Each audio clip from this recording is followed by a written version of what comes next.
எல்லோருக்கும் வணக்கம். நான் உங்கள் தமிழ். விக்ரமா கதையோட தொடர்ச்சி. உஜ்ஜயினி அரண்மனையில் பட்டி முன் நின்று கொண்டிருந்தான் அந்த தூதுவன். ராஜா, நீங்கள் கூறியது போல நமது நாட்டின் நாலா பக்கங்களிலும் ஏதாவது நடைபெறுகிறதா என்று பார்த்தேன். கிளி ஒன்று வழக்கு ஒன்றில் நீதி சொன்ன விதம் அபாரமாக இருந்தது. நீதி வாக்கிய கிளி என்று அதை மக்களும் போற்றிட கண்டேன். அந்த கிளி தாசி ஒருத்தியின் கொட்டத்தை அடக்க சபதமெல்லாம் செய்துள்ளது என்றான். அடுத்த நொடியே பட்டியும் அது விக்ரமாதித்தன் தான் என்ற முடிவுக்கு வந்துவிட்டான். இப்பொழுது அந்த கிளி எங்கே இருக்கிறது என்று கேட்டு, அது செட்டியார் வீட்டில்தான் உள்ளது என்று அவனுக்கு தெரிந்த தகவலின் அடிப்படையில் உடனேயே அண்ணனை சந்திக்க புறப்பட்டான். அதற்கு முன் அரண்மனையில் விக்ரமாதித்தன் உடம்பில் இருக்கும் விஜயனிடம் சென்று நான் காளி தேவியை வணங்கிவிட்டு வந்து விடுகிறேன் என்றும் கூறினான். விஜயனும் மது போதையில் எங்கு வேண்டுமானாலும் போய் வா என்றான். பட்டியும் புறவியேறி புறப்பட்டு விட்டான். மறுநாள் பெருமாள் கோவில் திறந்திருந்தது. எந்த கோவிலுக்கு தான் கழுதை மேல் ஏறி கரும்புள்ளி செம்புள்ளி குத்தியபடி மொட்டையடித்து கொண்டு வந்து கோவிந்தா கோவிந்தா என்றபடி 3 முறை சுற்றி வரும்படி செய்வேன் என்று அந்த கிளி கூறியதோ அந்த கோவிலுக்கு அலங்கார பூஜிதையாக வந்தாள் தாசி. கர்வத்துடன் நடந்து வந்து கொண்டிருந்தாள். தன்னை அடக்க சவால் விட்ட கிளியை ருசித்து சாப்பிட்ட சுவை நாக்கிலேயே இருப்பது போல அவளுக்கு தோன்றியது. ஊராரும் அவளை பார்த்தனர். அதே சமயம் விக்ரமாதித்த கிளி அங்கே பெருமாள் கோவிலில் பெருமாளுக்கு பின்னால் ஒளிந்திருந்தது. தாசியும் வந்து பெருமாளை பார்த்து வணங்கினாள். பெருமாளே, உன் முன்னால் நான் அவமானப்பட இருந்தேன். நல்ல வேளையாக என் புத்திசாலித்தனத்தால் தப்பினேன். என்னை அடக்க நினைத்த கிளி இப்பொழுது என் வயிற்றினுள் என்றாள். அதே சமயம் உள்ளிருந்து விக்ரமாதித்த கிளி பெருமாள் பேசுவது போல பேசியது. உண்மைதான் மகளே, நீ பெரிய புத்திசாலிதான். ஆனால் அந்த கிளியை உண்டதால் நீ உனக்கு கிடைப்பதாக இருந்த மோட்சத்தை தவற விட்டு விட்டாயே என்றது. திடுக்கிட்டாள் தாசி ரூபசுந்தரி. சுவாமி, தாங்களா பேசியது? ஆம் மகளே. ஏன், உன்னால் நம்ப முடியவில்லையா? இல்லை இல்லை, ஆமாம் ஆமாம். எதற்கு இத்தனை குழப்பம்? உன் பக்திக்கு மெச்சியே நான் பேசுகிறேன். நீ அவசரப்பட்டு விட்டாய். என்ன சுவாமி சொல்கிறீர்கள்? ஒரு சாதாரண கிளி என்னை அடக்கி அவமானப்படுத்த நினைப்பதை என்னால் எப்படி சகிக்க முடியும்? அங்கேதான் நீ அவசரப்பட்டு விட்டாய். அது சாதாரண கிளி அல்ல, அது ஒரு கந்தர்வன். சரி, அதனால் என்ன? அதை நீ சாப்பிட்ட பாவத்துக்கு உனக்கு மோட்சகதி மட்டுமல்ல, இந்த ஜென்மத்திலேயே குஷ்டமும் கஷ்டமும் கூட ஏற்படும். ஐயோ கடவுளே, கவலைப்படாதே. அந்த பாவத்தில் இருந்து தப்பித்து அந்த கிளியை நீ பாவியாக்கிட ஒரு வழியும் உள்ளது என்று. என்ன சுவாமி அது? ஒரே ஒரு வழிதான். அந்த கிளி உன்னிடம் போட்ட சபதப்படி நீ மொட்டையடித்து கரும்புள்ளி செம்புள்ளி குத்தி கொண்டு கழுதை மேல் ஏறி இந்த ஆலயத்துக்கு வந்து என்னை 3 முறை கோவிந்தா கோவிந்தா என்று கூறிக்கொண்டு பிரதட்சணமாக வா. அடுத்த நொடியே அந்த கிளியை கொன்று தின்ற பாவமும் நீங்கும். நானும் உனக்கு மோட்சத்திற்கு செல்ல வைகுண்டத்தில் இருந்து பல்லக்கு அனுப்பி வைக்கிறேன். நீயும் அதில் ஏறிக்கொண்டு என்னை வந்து சேரலாம் என்றது அந்த கிளி. நிஜமாகவா சுவாமி? கடவுளாகிய என்னையே சந்தேகிக்கிறாயே? சரி சரி, உன் இஷ்டப்படியே நடந்து கஷ்டமும் குஷ்டமும் பெற்று அவஸ்தைப்படு போ. ஐயோ சுவாமி, என்னை மன்னித்து விடுங்கள். நாளைக்கே நான் அந்த சபதப்படியே நடக்கிறேன். அந்த கிளி உயிரோடு இருந்தால்தான் நான் தோற்றவள் ஆவேன். அதைத்தான் நான் கொன்று தின்று விட்டேனே. எனவே ஊரார் கேட்டால் மோட்சத்திற்கு செல்ல இது ஒரு வழி என்று கூறிவிடுகிறேன் என்று சொன்னபடியே பெருமாளை கும்பிட்டுவிட்டு கிளம்பினாள். விக்ரமாதித்த கிளி பெருமாளுக்கு பின்னாலேயே ரகசியமாக சிரித்து மகிழ்ந்தது. மறுநாள் கண் விழித்த ரூபசுந்தரி முதல் காரியமாக நாவிதனை அழைத்து வந்து மொட்டையடித்துக் கொண்டாள். பின் கரும்புள்ளி செம்புள்ளியும் குத்தி கொண்டாள். ஒரு கழுதையை வரவழைத்து அதன் மேல் ஏறி அமர்ந்து கொண்டு கோவில் நோக்கி செல்ல ஆரம்பித்தாள். ஊரே வேடிக்கை பார்த்து சிரித்த போது, நான் கிளிக்காக இப்படி செய்யவில்லை. இது கோவிலில் உள்ள பெருமாளின் உத்தரவு. இன்றோடு எனக்கு இந்த தாசி வாழ்க்கை முடிகிறது. நான் மோட்சத்திற்கு போக போகிறேன் என்றாள். எல்லோரும் அவளை ஆச்சரியமாக பார்த்தார்கள். என் சபதப்படி அந்த கிளியை நான் நேற்றே கொன்று தின்று விட்டேன். செட்டியார் வீட்டில் இருப்பது சாதாரண கிளிதான் என்று சொல்லிக்கொண்டே கழுதை மேல் சென்றாள். ஊரே ஒன்று திரண்டு ஆச்சரியமாக பார்த்தது. பெருமாள் கோவிலுக்குள்ளேயும் கோவிந்தா நாராயணா கோவிந்தா என்றபடியே வலம் வந்தாள். பின் இறுதியாக பெருமாள் சன்னதி முன் நின்றவளாக, பெருமாளே, எனக்கு பல்லக்கை அனுப்பி வை. நான் மோட்சத்திற்கு வர தயாராக இருக்கிறேன் என்றாள். அடுத்த நொடியே பெருமாளிடம் இருந்து ஒரு இடிச்சிரிப்பு கேட்டது. அதை தொடர்ந்து விக்ரமாதித்த கிளி பறந்து முன்னால் வந்தது. தாசியே, என் சபதத்தில் நான் வென்று விட்டேன். உன்னை மொட்டை போட்டு கோவிலை சுற்றவும் வைத்து விட்டேன், பார்த்தாயா என்று சிரித்தது. ஊர் மக்களும் சிரித்தனர். பொல்லாத கிளியே, நீ சாகவில்லையா என்று கத்தினாள். அவ்வளவு சுலபத்தில் நான் சாவேனா? நீ சாப்பிட்டது பாவம் வேறு ஒரு பச்சை கிளியே. அட சண்டாள கிளியே, வாயடக்கத்தோடு பேசு. பெண்மைக்கு அழகு அடங்கி இருத்தல். அது இல்லாவிட்டால் உன்னை போலத்தான் அவமானப்பட வேண்டி வரும். இதை எல்லோரும் உணரட்டும் என்றது விக்ரமாதித்த கிளி. மக்களும் ஆமோதித்து கைகொட்டி சிரிக்க அந்த கூட்டத்திற்குள் பட்டியும் இருந்தான். அவனை இனம் கண்டு கொண்ட விக்ரமாதித்த கிளி நேராக பட்டியின் தோளில் சென்று அமர்ந்தது. அமர்ந்த வேகத்தில், தம்பி, நான் தான் விக்ரமாதித்தன். இன்று உன்னை காண நானே அரண்மனைக்கு வர இருந்தேன். இங்கே இந்த சபதத்தை ஈடேற்ற வேண்டி இருந்ததால் தாமதமாகிவிட்டது என்ற கிளியை பட்டியும் கண்ணீர் மல்க பார்த்தான். அப்படியே அங்கிருந்து வேகமாக விலகி நடந்தவன், அண்ணா, உங்களுக்கு விபரீதம் ஏற்பட்டுள்ளது என்பது எனக்கும் தெரிந்துதான் வந்தேன் என்றான். சரியாக சொன்னாய் தம்பி. அந்த விஜயனை நம்பி நான் மோசம் போய்விட்டேன். நீ கூட எச்சரித்தாய். ஆனால் நான் அவன் விஷயத்தில் அதை கடைபிடிக்க தவறிவிட்டேன் என்றான். கவலைப்படாதீர்கள் அண்ணா, தந்திரமாக அவனை வீழ்த்தவும் ஒரு வழி உள்ளது. வாருங்கள், அதற்கு நானும் ஒரு ஏற்பாடு செய்திருக்கிறேன் என்றபடி விக்ரமாதித்த கிளியுடன் பட்டி உஜ்ஜயினி அரண்மனையை அடைந்தான். அடுத்த கட்ட வியூகத்தை அதற்கு பிறகுதான் வகுக்க தொடங்கினான். அதற்கேற்ப திட்டம் தீட்டியவன் விஜயனாகிய விக்ரமாதித்தனுடன் பாசம் ஒழுக பேசலானான். அண்ணா, நான் காளி தேவியை வணங்கிவிட்டு வந்துவிட்டேன். எனது ஆட்சி காலமும் முடிவுறப் போகிறது. அடுத்து நீங்கள் அரியணையில் அமர்ந்து ஆட்சி செய்ய வேண்டிய காலம் ஆரம்பமாகிறது. அதற்கு முன் நமது ராணிகளின் அந்த புறம் ஏகலாம் என்றான். அவ்வளவுதான். அதற்கு தோதாக சில தாசிகளை மயக்கும் விதத்தில் அலங்கரித்து அந்த புறத்தில் தங்க வைத்திருந்தான் பட்டி. அவர்களை காணவும் விஜயன் மனது கிளர்ந்த நிலையில் துடிக்க தொடங்கிவிட்டது.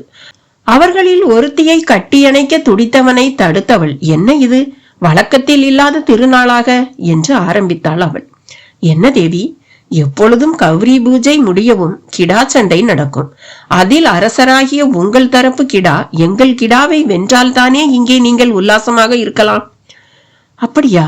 புதிதாக இருக்கிறதே. விஜயன் அப்படி சொன்னதுதான் தாமதம். தாசிகளில் ஒருத்தி உடனேயே அவனை மடக்கினாள். எது புதிது?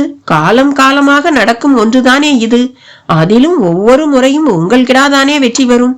அப்படி வெற்றி பெற்றால்தானே நாங்களும் உங்களோடு மகிழ்ச்சியோடு கூடிட முடியும். அப்படியா? இதெல்லாம் எதற்கு? யார் செய்த ஏற்பாடு இதெல்லாம் என்று கேட்டான் அந்த விஜயன் வடிவில் இருந்த விக்ரமாதித்தன். சரிதான், நீங்கள் இப்படி கேட்டால் நான் என்ன பதிலை சொல்வது? தேவி பூஜைக்கு பிறகு இப்படி ஒரு கிடா சண்டையும் அதில் தோற்று ஓடும் கிடாவையே மாகாளிக்கு பலி ஓடுவதும் வழி வழியாக வந்தபடி உள்ள ஒரு நிகழ்ச்சி தானே. சரி, இந்த போட்டியில் என் தரப்பு கிடா தோற்றுவிட்டால் நீங்கள் எங்களை அடுத்த 6 மாத காலத்திற்கு ஏறெடுத்தும் பார்க்க கூடாது என்றான். அரண்மனையிலும் நவரத்தின சிம்மாசனத்தில் அமராமல் கீழே அமர்ந்துதான் நீங்கள் ராஜ்ய பரிபாலனம் செய்யலாம். அவர்கள் அப்படி கூறவும் விஜயன் தீவிரமாக யோசிக்க தொடங்கிவிட்டான். இடையிடத் தொடங்கினாள் அந்த தாசி. அது சரி, ஒரு 3ஆம் மனிதர் போல கேட்கிறீர்களே, உண்மையை சொல்லுங்கள். நீங்கள் எங்கள் அரசர் விக்ரமாதித்தன் தானா, இல்லை அவர் உருவில் வந்திருக்கும் மாயாவியா? ஒரு தாசி இப்படி கேட்டதுதான் தாமதம். பதைத்து போனான் விஜயன். என்ன கேள்வி இது? நான் தான் உஜ்ஜயினி மகா சக்கரவர்த்தி விக்ரமாதித்தன். நான் உங்களை வேண்டுமென்றே சோதித்தேன். நீங்கள் வேண்டுமானால் பாருங்கள். இந்த முறையும் கிடா போட்டியில் எனது ஆடுதான் ஜெயிக்கப் போகிறது. நான் தோல்வி என்பதே காணாத அரசன். அது உங்கள் ஞாபகத்தில் இருக்கட்டும் என்று மென்று விழுங்கி அவர்களிடம் சமாளித்தான். அவர்களும் அவன் வசமாக மாட்டப் போவதை எண்ணி ரகசியமாக சிரித்தனர். அன்று மாலையே கிடா போட்டி அறிவிக்கப்பட்டு ஆரம்பமானது. விஜயன் புத்திசாலித்தனமாக நன்கு வளர்ந்து மாடு போல் தோற்றமுள்ள ஒரு கிடாவை தேர்ந்தெடுத்து மோத வைத்தான். ஆனால் அவனுக்கே தெரியாமல் அந்த கிடாவுக்கு அகத்திக்கீரையை தின்ன கொடுத்த போது தின்றால் மயக்கம் வரும் கஞ்சா மூலிகை செடியையும் கலந்து பட்டி தந்து விட்டான். எனவே அந்த கிடாவும் நிற்க முடியாதபடி போதையிலேயே இருந்தது. போட்டி அறிவித்து 2வது சுற்றிலேயே அது சுருண்டு படுத்து கொண்டது. அதை பார்த்த விஜயனுக்கு அவமானமாகிவிட்டது. அண்ணா, என்ன இது? போயும் போயும் இப்படி ஒரு கிடாவையா தேர்வு செய்வீர்கள் என்று பட்டியும் வேறு உசுப்பி விட்டான். ஏன், இந்த கிடாவுக்கு என்ன, எவ்வளவு பெரிதென்று பார்த்தாயா என்று கேட்டான். உருவத்தை வைத்து தவறாக எடை போட்டு விட்டீர்கள் அண்ணா. களத்தில் சண்டை போட பருத்த உடம்பே கூட சமயத்தில் தடையாக இருக்கும். ராணிகள் தரப்பு கிடாவை பாருங்கள், எவ்வளவு ஒல்லியாக இருக்கிறது என்று. பட்டி சுட்டி காட்டவும் விஜயனுக்கு தான் செய்த தவறு நன்றாகவே புரிந்தது. சரி அண்ணா, இனி பேசி பயனில்லை. முதல் முறையாக நீங்கள் தோற்று ராணிகளையும் 6 மாத காலத்திற்கு சந்திக்க முடியாதபடி ஆகப் போகிறது.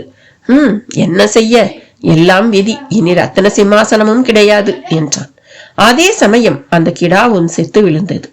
அவசரப்படாதே, அலறினான் விக்ரமாதித்தன் உருவில் இருக்கும் விஜயன். எப்படி என்ன அவசரப்படாமல் இருப்பது?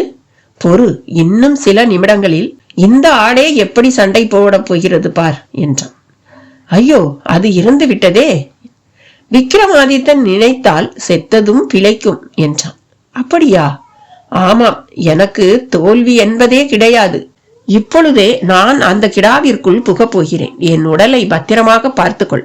நான் கிடாவுக்குள் புகுந்து ராணிகளின் கிடாவை வெற்றி கொண்டு விட்டு வருகிறேன். இந்த உண்மையை நீ யாரிடமும் சொல்லக்கூடாது. ஐயோ அண்ணா, இது தப்பாட்டமாச்சே. பரவாயில்லை, வெற்றிக்காக நான் எதையும் செய்வேன். என் தம்பி நீ, நான் அரசன். என் பேச்சை கேட்டு பேசாமல் இரு என்றான் விஜயன். அண்ணா, பட்டி போலித்தனமாக உருகினான். ஆனால் ஆட்டின் மரணம் விஜயனை வெறிகொள்ள வைத்துவிட்டது. மளமளவென்று அருகில் உள்ள ரகசிய அறைக்கு சென்று தரையில் படுத்து உயிரை பிரித்தவன் இறந்துவிட்ட கிடாவின் உடம்புக்குள் வந்து புகுந்தான். கிடாவும் சிலிர்த்து கொண்டு எழுந்து நின்றது. எல்லோரும் கைதட்டினார்கள். இதுதான் சமயம் என்று விக்ரமாதித்தனும் திரும்ப தன் உடம்புக்குள் நுழைந்து ஒரு வழியாக எழுந்து நின்றான். திரும்பவும் அண்ணனை அண்ணனாக பார்த்த மகிழ்ச்சியில் பட்டியும் குதூகலித்தான். அப்படியே வாளை உருவிக்கொண்டு கிடாச்சண்டை போடும் இடத்திற்கு வந்தவன் விஜயன் புகுந்த கிடாவை ஒரே வெட்டாக வெட்டினான். அந்த கிடாவும் உயிரை விட்டது. விஜயனின் உயிர் மீண்டும் உள்ளே நுழைய உடல் கிடைக்காததால் வேறு வழியின்றி வானில் ஏறி செல்ல தொடங்கியது. விக்ரமாதித்தனும் நிம்மதி பெருமூச்சு விட்டான். பட்டி அந்த சமயத்தில் விக்ரமாதித்தனை பார்த்து, அண்ணா, இந்த வித்தையால் உனக்கு நன்மையை விட தீமைதான் அதிகம். எனவே இனி நீ எச்சரிக்கையாக இருக்க வேண்டும் என்றான். விக்ரமாதித்தனும் பட்டியை ஆமோதிப்போடு கட்டிக்கொண்டான். ஒரு வழியாக அந்த நாளைய இந்த சம்பவத்தை ஞாபகமாக நினைவு கூர்ந்து அதை தேவராஜனிடமும் சொல்லி முடித்தார் அண்ணா. அந்த கதையில் எல்லோருமே தன்னை மறந்து விட்டிருந்தனர். குறிப்பாக வைராகியும் பண்டாரியும் அந்த கதையால் நெகிழ்ந்தவர்களாக டிரைவர் உருவில் உள்ள விக்ரமாதித்தனை நெருங்கி அவன் கையை பிடித்து கொண்டனர். அவரது ஸ்பரிசம் பட்ட நொடி விக்ரமாதித்தனுக்கு முந்தைய ஜென்மத்தில் அவர் யார் என்பது பளிச்சென்று ஞாபகத்துக்கு வந்தது. அரண்மனையில் ராஜகுருவாக வீற்றிருந்து நல்லது கெட்டதை கூறி வழிகாட்டியாக திகழ்ந்த துர்காதாசன் தான் அவர். விக்ரமா, நான் யார் என்று விளங்கிவிட்டதா என்று கேட்டார். நன்றாக விளங்கிவிட்டது. தாங்கள் துர்காதாசர் தானே? துர்காதாசனே தான். உன்னோடு சேர்ந்து பதுமைகள் வயிற்றில் மிதித்தபடி சிம்மாசனம் ஏறி உனக்கு மணிமுடி சூட்டியவன். அதனால் உனக்கான சாபமே எனக்கும் ஏற்பட்டு விட்டது. அப்படியானால் இந்த பிறப்பில் உங்கள் பணி? உனக்கும் 32வது பதுமையான ஞான பிரகாசவல்லி பதுமைக்கும் மனம் செய்து வைப்பதுதான். அடுத்த நொடியே என் சாபம் தீர்ந்து நான் அந்த அம்பிகையையும் அடைந்து விடுவேன் என்றார். இந்த பண்டாரி அன்றும் இன்றும் என்றும் என் உதவியாளன். நான் என் உடம்பை இழந்துவிட்டு நிற்கிறேனே, எப்படி உங்கள் கடமையை செய்ய போகிறீர்கள் என்றான் விக்ரமன். அதற்கு வழிகாட்டத்தான் ஏடுகள் இருக்கிறதே என்றார் வைராகி. உண்மைதான். 18 காண்டங்கள் இதுவரை அப்படியே பலித்து விட்டது. மீதி இருப்பது 15 காண்டங்கள். அவையும் ஒவ்வொன்றாக நடந்தேறுமா? அதில் என்ன சந்தேகம் விக்ரமா? விக்ரமாதித்தனும் வைராகியும் பேசிக்கொண்டதை கேட்டு தேவராஜனும் அண்ணாவும் ஒருவரையொருவர் பார்த்து நமட்டு சிரிப்பு சிரித்தனர். பிளந்த வாயை மூடாமல் பார்த்து கொண்டிருந்தான் தங்கவேலு.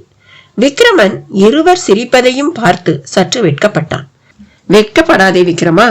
நீங்கள் இப்படி சரித்திர சினிமா படத்துல வர்ற கேரக்டர்கள் பேசிக்கிற மாதிரி தூய தமிழ்ல பேசிக்கிறத பார்க்கவும் எங்களுக்கு எங்களையும் மீறி சிரிப்பு வந்துடுச்சு, அவ்வளவுதான் என்று உடனே ஒரு விளக்கமும் கொடுத்தார் அண்ணா.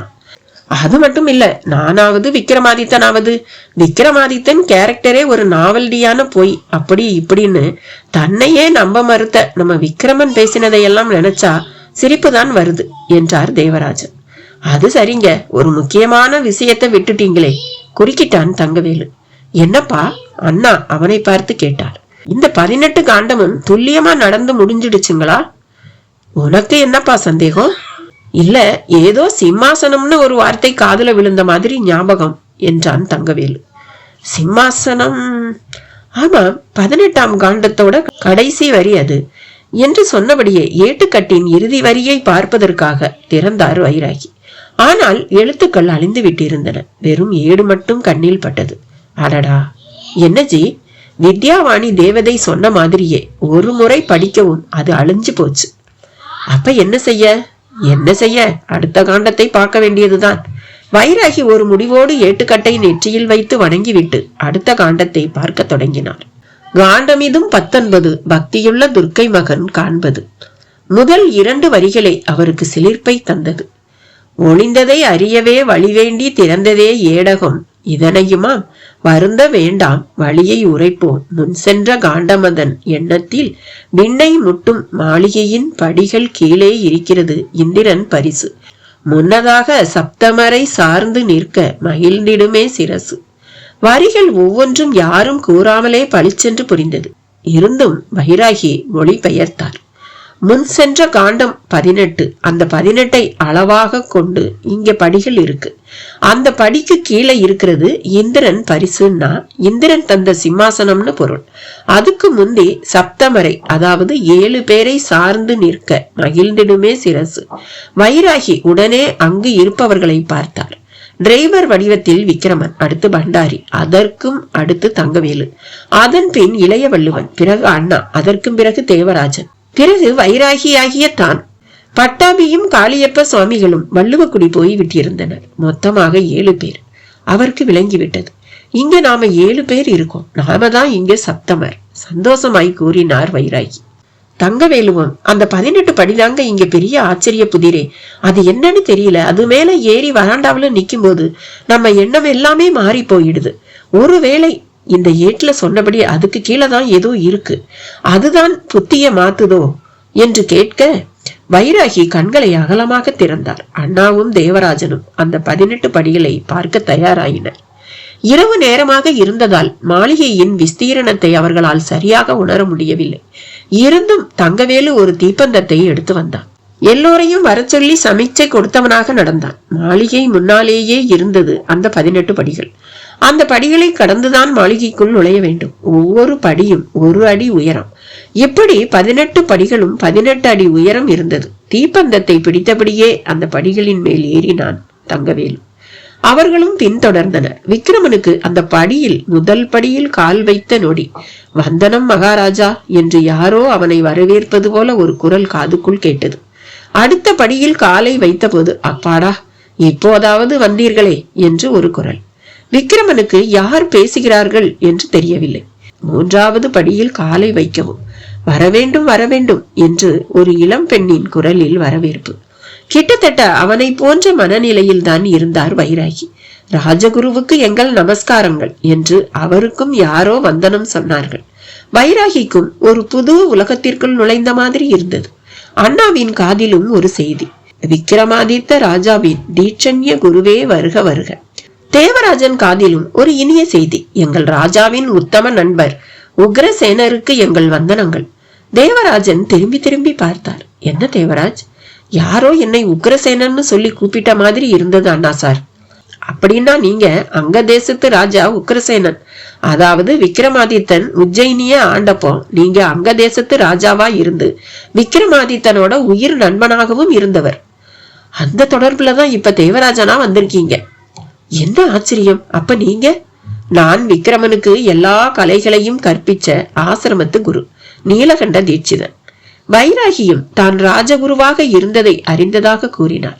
மொத்தத்தில் அந்த படிகள் அவர்கள் யார் என்பதை அவர்களுக்கு உணர்த்தி விட்டன. ஆனால் தங்கவேலுவுக்குத்தான் தான் யார் என்று தெரியவில்லை. ஏங்க, இங்க ஒவ்வொருத்தருக்கும் நம்ம விக்ரமாதித்த ராஜாவோட அந்த காலத்துல தொடர்பு இருந்து இப்பவும் அது தொடர்ந்துகிட்டு இருக்கு. ஆனா எனக்குத்தான் நான் யாருன்னு தெரியல என்றான். தெரியும் தங்கவேலு, விக்ரமாதித்த ராஜாவோட தொடர்பு இல்லாதவங்க ஒண்ணு சேர முடியாது, அதுல சந்தேகமே இல்லை. உண்மைதான். அதே சமயம் இங்க வந்த உடனேயே மனசு லேசாகி ஒருவித நிம்மதி ஏற்படுறத நானும் உணர்றேன். இந்த 18 படிக்கு ஏதோ விசேஷ சக்தி இருக்கும் என்றார் தேவராஜன். ஆமா சார், அது மட்டும் இல்ல, நாம நினைச்சா இந்த நிமிஷம் இந்தியாவோட தலையெழுத்தையே மாத்திடலாம். எப்படின்னா இன்னைக்கு முதல் தேவையே தண்ணி தான். எல்லோருக்கும் எல்லாத்துக்கும் தண்ணி தான் ஆதாரம். இவ்வளவு பெரிய சென்னை நகரத்துல எல்லாம் இருக்கு, ஆனா நல்ல தண்ணி மட்டும் இல்ல. சுதந்திரம் வாங்கி 50 வருஷத்துக்கு மேல ஆச்சு, என்ன பிரயோஜனம்? எவ்வளவோ ஆறுகள் ஓடியும் பலன் இல்லை. தண்ணிக்காக ஸ்டேட்டுக்கு ஸ்டேட்டே சண்டை போட்டுக்கிறோம். இப்படியெல்லாம் சண்டை போட்டுக்காம எல்லோரும் சௌக்கியமா இருக்க ஒரே வழி நதிகளை பொது உடைமை ஆக்கி எல்லா நதியையும் ஒன்னா இணைக்கிறது தான். குறிப்பா கங்கையும் காவிரியும் இணைஞ்சா போதும். கங்கையோட உபரி நீர் இப்ப கடல்ல வீணா கலந்துகிட்டு இருக்கு, அது தடுக்கப்படும். நம்ம காவிரியில எல்லா நாளும் தண்ணி ஓடும், வருஷம் 3 போகம் விளையும். என்ன சொல்றீங்க? அருமையான திட்டம். கங்கை கரையில இருக்கிற உஜ்ஜயினில பிறந்த விக்ரமாதித்தன் தன் 32வது பிறப்பை தமிழ்நாட்டுல எடுத்திருக்க காரணமே அங்க இருக்கிற கங்கை இங்க தன்னை போலவே வந்து சேரணுங்கிறதுக்காகத்தான்.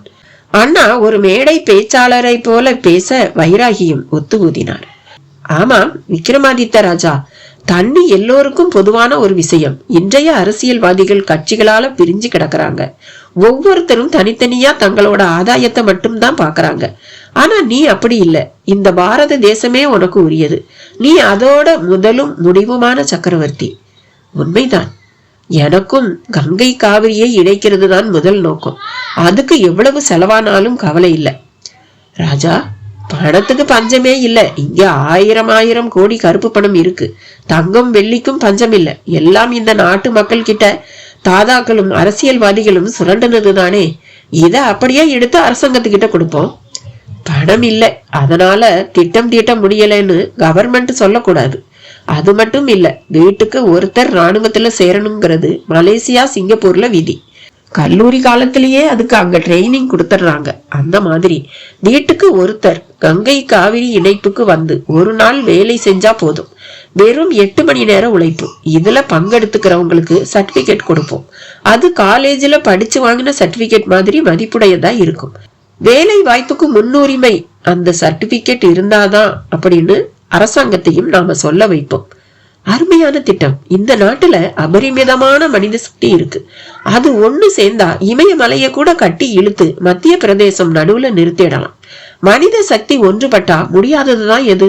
விக்ரமன் புஜபலத்தோடு கைகளை உயர்த்தினான். மொத்தத்தில் அந்த 18 படிகளுக்கு மேல் அவர்கள் பேசிய பேச்சு எதிலும் துளி கூட சுயநலமே இல்லை. சிந்தனைகளும் பெரிய அளவில் காலகாலத்திற்கும் பேர் சொல்லும் சிந்தனைகளாகவே இருந்தது.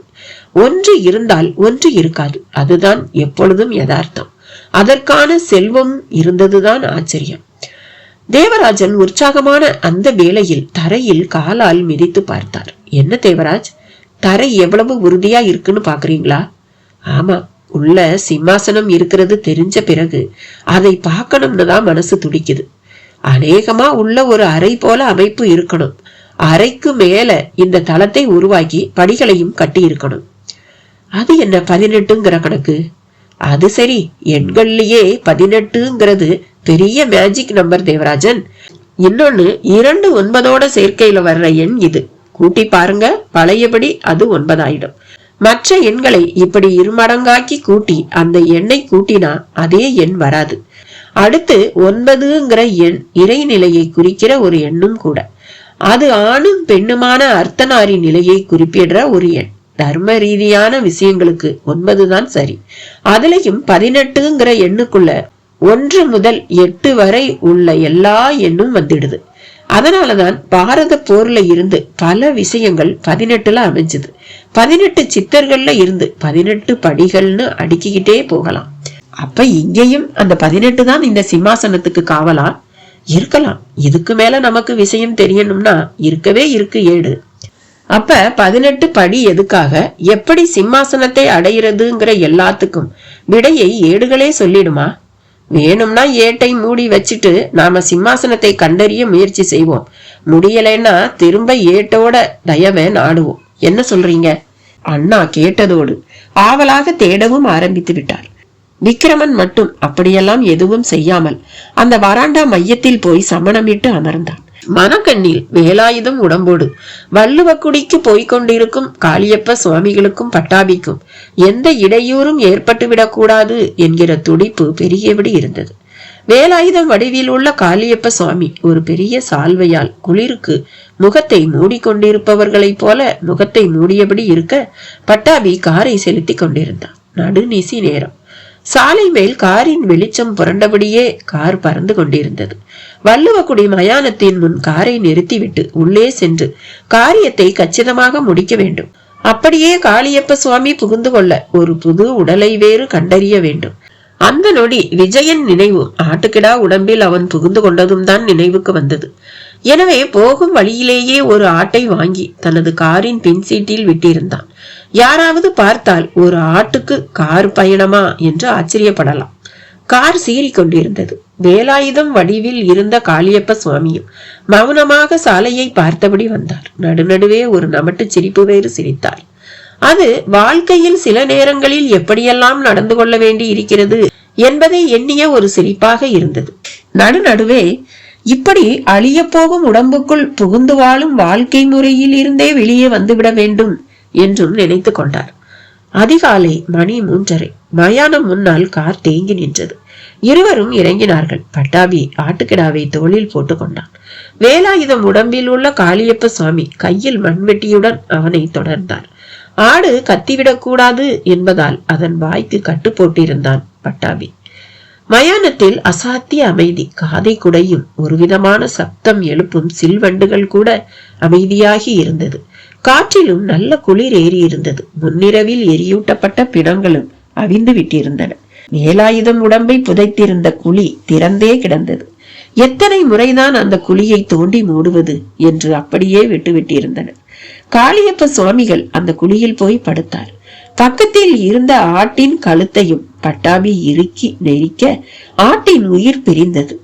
பிரிந்த சில நொடிகளிலேயே வேலாயுதம் உடம்பில் இருந்து காளியப்ப சுவாமியின் உயிர் பிரிந்து ஆட்டின் உடம்புக்குள் புகுந்து ஆடும் சிலிர்த்து கொண்டு எழுந்து நின்றது. அதன் பின் வேலாயுதத்தின் உடலை நன்றியோடு ஒரு பார்வை பார்த்த பட்டாபி அதன் குழியை மூட போனான். காளியப்ப சுவாமி ஆட்டு வடிவில் முன்னால் வந்து தடுத்ததோடு காரை நோக்கி ஓடினார். அவனுக்கும் புரிந்துவிட்டது. காலையில் மயான புலையன் வந்து வேலாயுதம் உடம்பை பார்த்து சென்னையில் இவனை தேடிக்கொண்டிருப்பவர்களுக்கெல்லாம் தகவல் தருவது வரை நிறைய பணிகள் இருப்பதை எண்ணியபடி நடந்தான்.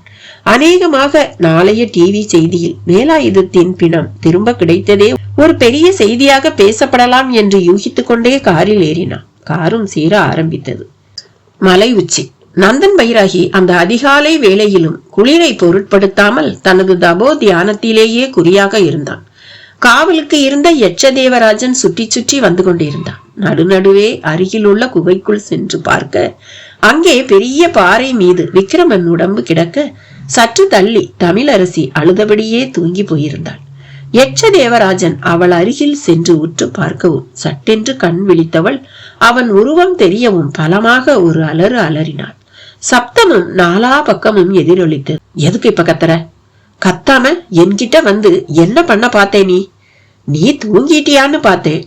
எப்படி தூக்கம் வரும்? இப்படி ஒரு மலை மேல எங்களை கொண்டு வந்து வச்சுக்கிட்டு என்ன பண்ண போற நீ? விக்ரமாதித்த ராஜா உடம்ப நீ எதுக்கு கடத்தின? அதுக்கு முதல்ல பதில் சொல்லு. நான் இந்த கேள்விக்கு 100 தடவைக்கு மேல பதில் சொல்லிட்டேன். சும்மா கேட்டதையே கேக்குறியே. இது விக்ரமாதித்த ராஜா உடம்புங்கிறதோ இதுல உயிர் இல்லைங்கிறதோ எனக்கு தெரியாது. நான் விக்ரமன் மேல உயிரையே வச்சிருக்கேன். அவர் உடம்பு இப்படி கிடக்கவும் இந்த உடம்புக்கு என்னாச்சுன்னு தெரிஞ்சுக்கத்தான் நான் கடத்தினேன் என்று தமிழரசி சொல்லவும், இல்ல நீ பொய் சொல்ற. நீ அந்த வைராகியோட ஏவல் தேவதை தானே? ஏவல் தேவதையா? அப்படின்னா ஒன்னும் தெரியாத மாதிரி நடிக்காத. இதோ பாரு, நான் ஒரு சாதாரண பொண்ணு. இங்க வந்த பிறகுதான், அதுவும் உன்னையும் இந்த நந்தன் பைராகியையும் பார்த்த பிறகுதான் எனக்கு மனுஷ வாழ்க்கைக்கு மேலேயும் ஒரு வாழ்க்கை இருக்கிறதே தெரியும். இப்ப கூட நான் போய் இதையெல்லாம் வெளியே சொன்னா யாரும் நம்ப மாட்டாங்க. என்ன பைத்தியம்னு சொல்லுவாங்க. தயவு செஞ்சு என்ன நம்பி விட்டுரு. அதுக்கு எனக்கு அதிகாரம் கிடையாது. பைராகி தியானம் கலைஞ்சு கண் விழிக்கட்டும். பைராகி சொன்னா உன்னை விட்டுடுறேன்.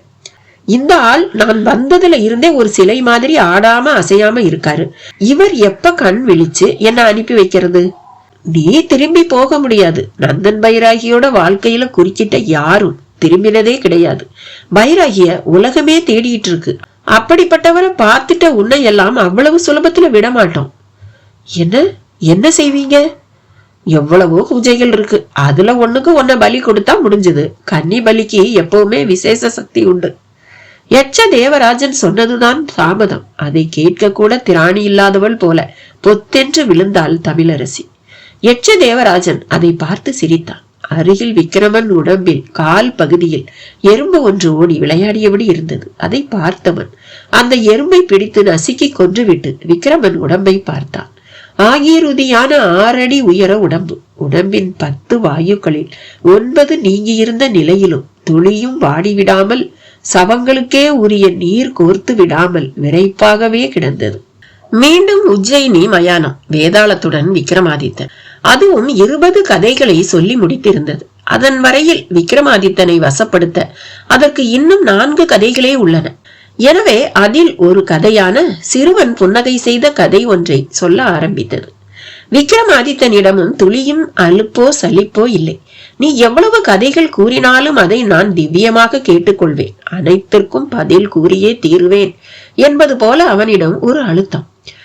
வேதாளமும் கதையை சொல்ல தொடங்கியது. கங்கை ஆற்றின் கரையில் உள்ளது சித்திரக்கூடம் என்கிற நகரம். பெயருக்கேற்ற எழிலான நகரம் அது.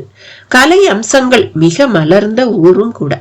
அருகில்தான் இருந்தது ஒரு பெரும் ஆரண்யம். அந்த ஆரண்யத்திலும் விலங்குகள் மிகுதி. அந்த விலங்குகளுக்கும் கூட சித்திரக்கூடம் நகருக்குள் நுழைவதில் ஆர்வம் மிகுதி. எப்பொழுது பார், ஏதாவது ஒரு சிறுத்தை புலியோ இல்லை கரடியோ நகருக்குள் புகுந்துவிடும். சில ஓநாய்கள் பொல்லாதவை. கன்னி பெண்கள் படுத்திருக்கும் இடத்திற்கு வந்து அவர்கள் கன்னத்தை பிராண்டுவதில் அவைகளுக்கு என்ன இன்பமோ தெரியவில்லை. இதனால் மக்கள் நிம்மதியிழந்து தவித்தனர். இந்த துயரமான விஷயம் ஒரு நாள் தர்பாரில் இருக்கும் மன்னன் சந்திரலோலன் காதுக்கும் போயிற்று. சந்திரலோலன் மிகுந்த வேட்டை பிரியன். பார்த்தான். உடனே அம்பும் கையுமாக புறப்பட்டு விட்டான் ஆரண்யத்திற்கு. அவன் மிருக வேட்டைக்கு செல்வதாக நினைத்து கொண்டிருந்தான். ஆனால் காட்டில் நடந்ததோ வேறு. அவன் பயணம் செய்த புரவி சரியான அஷ்டமங்கல புரவி. அதன் காதில் அஸ்வ மந்திரம் கூறினால் போதும், அது உடனே சிட்டாய் பறந்து செல்லும். காட்டில் வேட்டையின் போது சந்திரலோலனும் பல மிருகங்களை வேட்டையாடி முடித்த நிலையில் தன் புரவி மீது களைத்து அமர்ந்திருந்தான். அப்போது அவன் எதிரே ஒரு ஆண்மானும் ஒரு பெண்மானும் தங்களை மறந்து கூட தொடங்கி இருந்தனர். அதை பார்த்த சந்திரலோலன் அதை ரசிக்காமல் அதில் பெண்மான் மேல் அம்பு தொடுக்க அந்த மானும் சுருண்டு விழுந்து இறந்தது. ஆண்மான் உடனே சந்திரலோலனை பார்த்து, அரசனே, இப்படியா அவசரப்பட்டு அநீதியாக நடந்து கொள்வாய்? உன் ராஜ்யத்தில் மக்கள் மட்டும்தான் மகிழ்ச்சியாக வாழ வேண்டுமா? எங்களைப் போல மிருகங்கள் வாழக்கூடாதா? எல்லா உயிரையும் தன் உயிர் போல கருதுபவன் தானே நல்ல மன்னன். இப்படியா நீ பாரபட்சமாக நடந்து கொள்வாய் என்று கேட்டு கண்ணீர் விட்டது. எனக்கு ஏற்பட்ட இதே போல துன்பம் நீ உன் பெண் துணையுடன் கூடிடும் போது உனக்கும் நிகழும். அப்பொழுது உனக்கு எல்லாம் விளங்கிவிடும் என்றபடியே அந்த மானும் உயிரை விட்டுவிட்டது.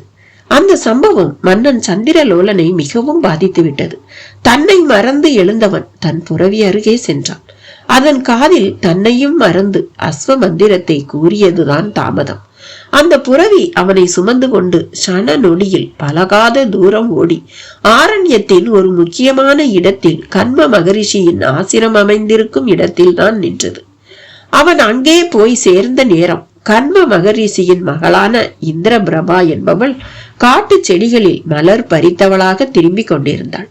அவளை மலர்களோடு பார்த்தவனுக்கு அவள் அழகா இல்லை அந்த மலர்கள் தான் அழகா என்கிற சந்தேகமே வந்துவிட்டது. அவளும் சந்திரலோலனை பார்த்து வெட்கி தலை குனிந்தாள். அந்த கணத்தில் சந்திரலோலன் சர்வத்தையும் மறந்தான். அவள் அருகே சென்றான். அவளோ நாணி தலை குனிந்தாள். தேவி, உன்னைத்தான். யார் நீ என்று நான் அறியலாமா? என்ன தேவி, நான் கேட்கிறேன். எதுவுமே கூறாமல் இருந்தால் எப்படி? நீ என்ன பேசாமடந்தையா? சந்திரலோலன் கேட்ட நொடி அவள் பேசாமடந்தையேதான் என்று ஒரு குரல் சற்று தொலைவில் இருந்து கேட்டது. நிமிர்ந்து பார்த்தான். அந்த பெண்ணின் தோழி ஒருத்தி குறுநகையுடன் வந்தபடி இருந்தாள். நீ? நான் தேவியாரின் தோழி. தேவியார் கண்ம மகரிஷியின் அருந்தவ புதல்வி.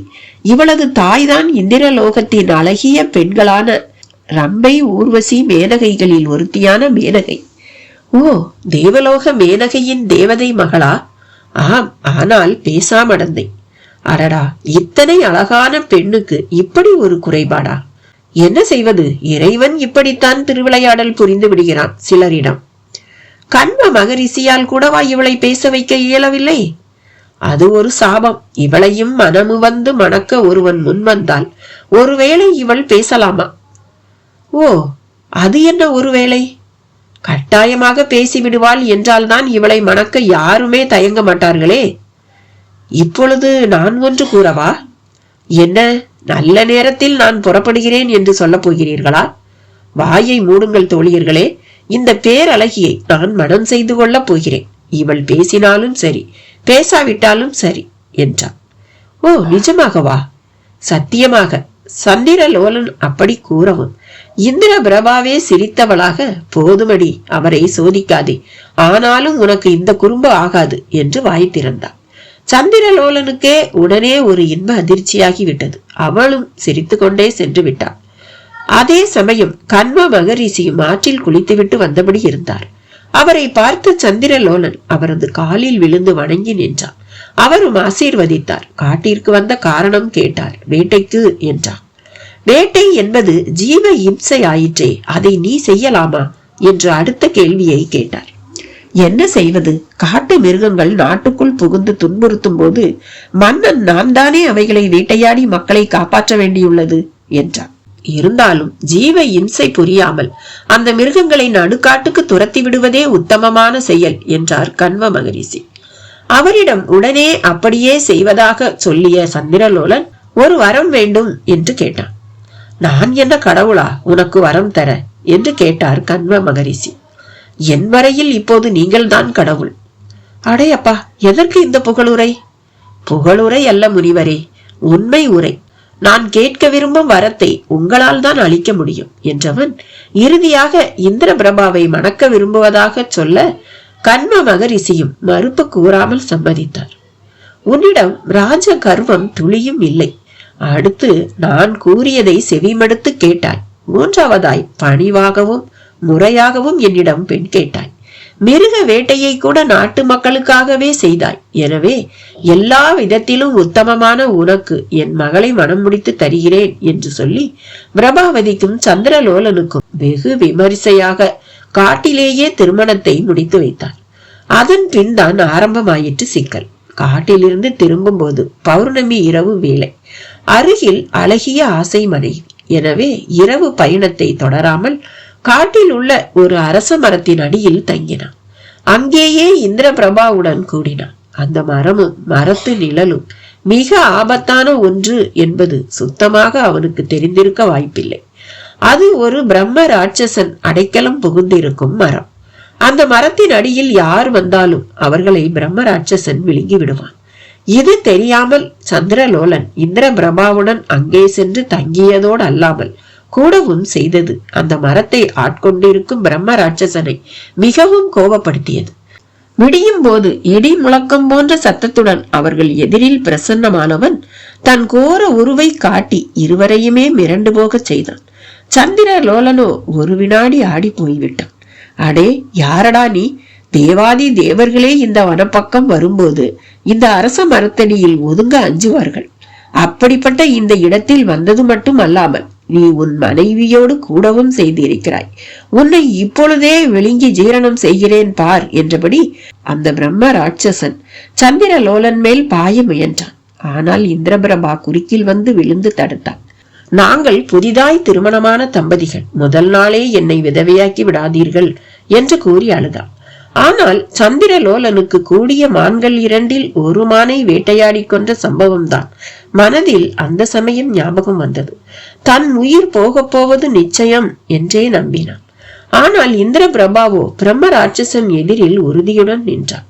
அவளது நிலையை கண்ட பிரம்ம ராட்சசனும் சற்றே மனம் மாறி ஆனால் புதிதாக ஒரு கோரிக்கையை அவர்கள் முன் வைத்தான். நல்லது பெண்ணே, உன் பதிபக்தியை நான் பாராட்டுகிறேன். உன் கணவனையும் உன் பொருட்டு விட்டு விடுகிறேன்.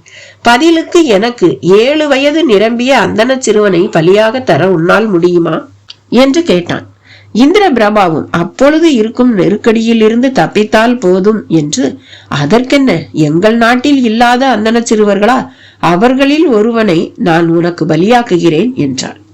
அது மட்டுமல்ல, அந்த சிறுவனை அவனது தாய் தந்தையர் மனம் உவந்து எனக்கு பலியாக தர வேண்டும். அந்த சிறுவனை பலியிடும் போது அவர்கள் இருவருமே கைகளையும் கால்களையும் பற்றி கொண்டிருக்க வேண்டும். முடியுமா? பிரம்ம ராட்சசனின் கோரிக்கை மிகவும் கொடியதாக இருந்தது. இருந்தும் இந்திர பிரபாவிற்கு கணவன் மேல் உள்ள பற்றுதல் காரணமாக முடியாது என்றே அவள் அந்த பொழுதில் எதை பற்றியும் எண்ண தயாராக இல்லை. பிரம்ம ராட்சசன் ஒரு வார கால அவகாசம் தந்து அவர்களை விடுவித்தான். அதன் பின் அரண்மனைக்கு திரும்பிய பிறகே இந்திர பிரபாவுக்கு பிரம்ம ராட்சசனின் கோரிக்கைகள் எவ்வளவு கொடியது என்பது விளங்கியது. மிகவும் கவலைப்பட்டாள். ஆனால் மந்திரி மிகவும் புத்திசாலி, அதி விவேகி. உடனே ஒரு உபாயம் கண்டுபிடித்தார். தனுக்கு போடுபவனை கூப்பிட்டார். அவன் வசம் ஒரு 7 வயது பாலகனின் தங்க சிலையை ஒப்படைத்து அதற்கு ஏராளமான நவரத்தின அணிகளும் பூட்டி தெரு தெருவாக இழுத்துச் செல்ல செய்தார். செல்லும் வழியில் இந்த தங்க சிலையும் அணிகளும் இனாம் என்று அறிவிக்க செய்தார். கூடவே 100 கிராமங்களும் பரிசாக வழங்கப்படும். யாருக்கு என்றால் தன் உயிரை பெரிதாக கருதாமல் தியாகம் செய்ய முன்வரும் ஒரு 7 வயது அந்தன சிறுவனுக்கு என்று மட்டும் அறிவிக்க சொன்னார். மந்திரியின் தங்க சிலையும் 100 கிராம ஆசையும் வேலையை காட்டியது. சித்திரக்கூடத்தில் 7 வயதிலேயே 7 வயது மனமுதிர்வுடன் ஒரு ஏழை பிராமண சிறுவன் இருந்தான். அவனுக்கு தன்னால் யாருக்கும் எந்த பயனும் இல்லையே என்று ஒரு வருத்தம் இருந்தபடியே இருந்தது. அவன் பெற்றோர்களும் பரம ஏழைகள். மந்திரியின் அறிவிப்பு அவனை மிக மிக மகிழ வைத்து விட்டது. நேராக பெற்றோரிடம் சென்றவன், என்னாலே உங்களுக்கு விடிய போகிறது, நான் ராட்சசனுக்கு பலியாக போகிறேன் என்றான். பெற்றோர்கள் முதலில் பதைத்துத்தான் போயினர். ஆனால் சிறுவனோ, எல்லோருக்கும் நன்மை தரும் விதமாய் ஒரு சாவு ஒரு மனிதனுக்கு அமைவது அபூர்வம். நான் மட்டும் சாக சம்மதித்தால் அரசனும் அரசியும் ராட்சசனிடம் இருந்து மீளுவார்கள். உங்களுக்கும் செல்வம் கிடைத்து வறுமை நீங்கும். அந்த ராட்சசனுக்கு என்னால் பசியாரும். யோசித்து பாருங்கள், இப்படி ஒரு வாய்ப்பு யாருக்காவது வருமா? ஒவ்வொரு பிறப்பிலும் கூட எனக்கு இப்படிப்பட்ட வாய்ப்பு கிடைக்க வேண்டும் என்று கடவுளை நான் பிரார்த்தனை செய்து கொள்கிறேன் என்று தேர்ந்த ஞானி போல பேசினான். இறுதியாக பெற்றோர்களும் சம்மதித்தனர். அவனை பலி கொடுக்கும் வேளையும் வந்தது. பிரம்ம ராட்சசனின் கோரிக்கைப்படி தாய் கால் 2ஐயும் பற்றி கொள்ள, தந்தை கையிரண்டையும் பற்றி கொள்ள அரசன் சந்திரலோலன் வெட்டி கொன்று மாமிசத்தை தூக்கி ராட்சசனுக்கு தர தயாராகிவிட ராட்சசனும் வந்து சேர்ந்தான். அந்த சிறுவனோ அச்சமே இல்லாமல் படுத்திருந்தான். ராட்சசனை பார்த்து வணங்கிய சிறுவன், உங்கள் பசிக்கு நான் போதுமானவன் தானா என்று கேட்டு மேலும் வியப்பை அளித்தான். தொடர்ந்து பலி நிவேதனத்துக்கு அரசன் வாளை ஓங்க சிறுவன் முகத்தில் ஒரு குறும் சிரிப்பு. அது சந்திரலோலனை கூச வைத்தது. வாளை தூர போட்டுவிட்டு போய் மனம் குமைந்து அழத் தொடங்கினான்.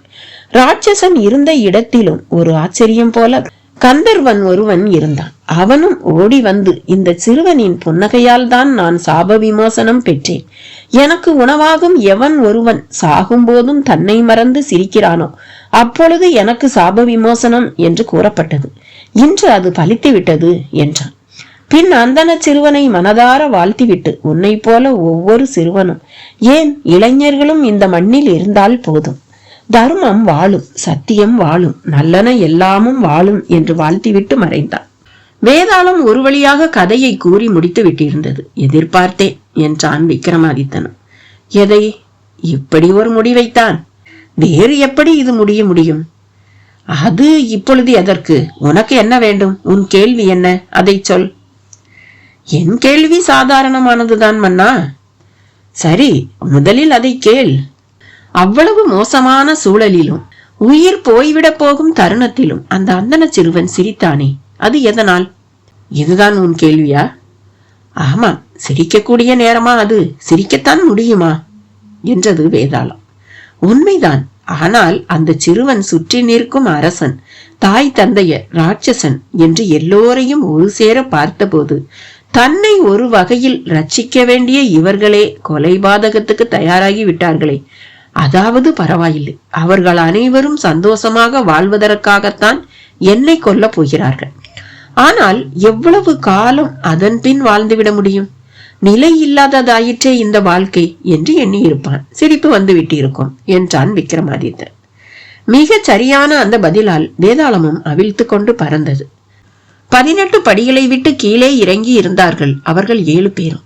ஒரு தீப்பந்தம் 7 பந்தமாகி விட்டிருந்தது. லாலா மாளிகையையே சுற்றி சுற்றி வந்தனர்.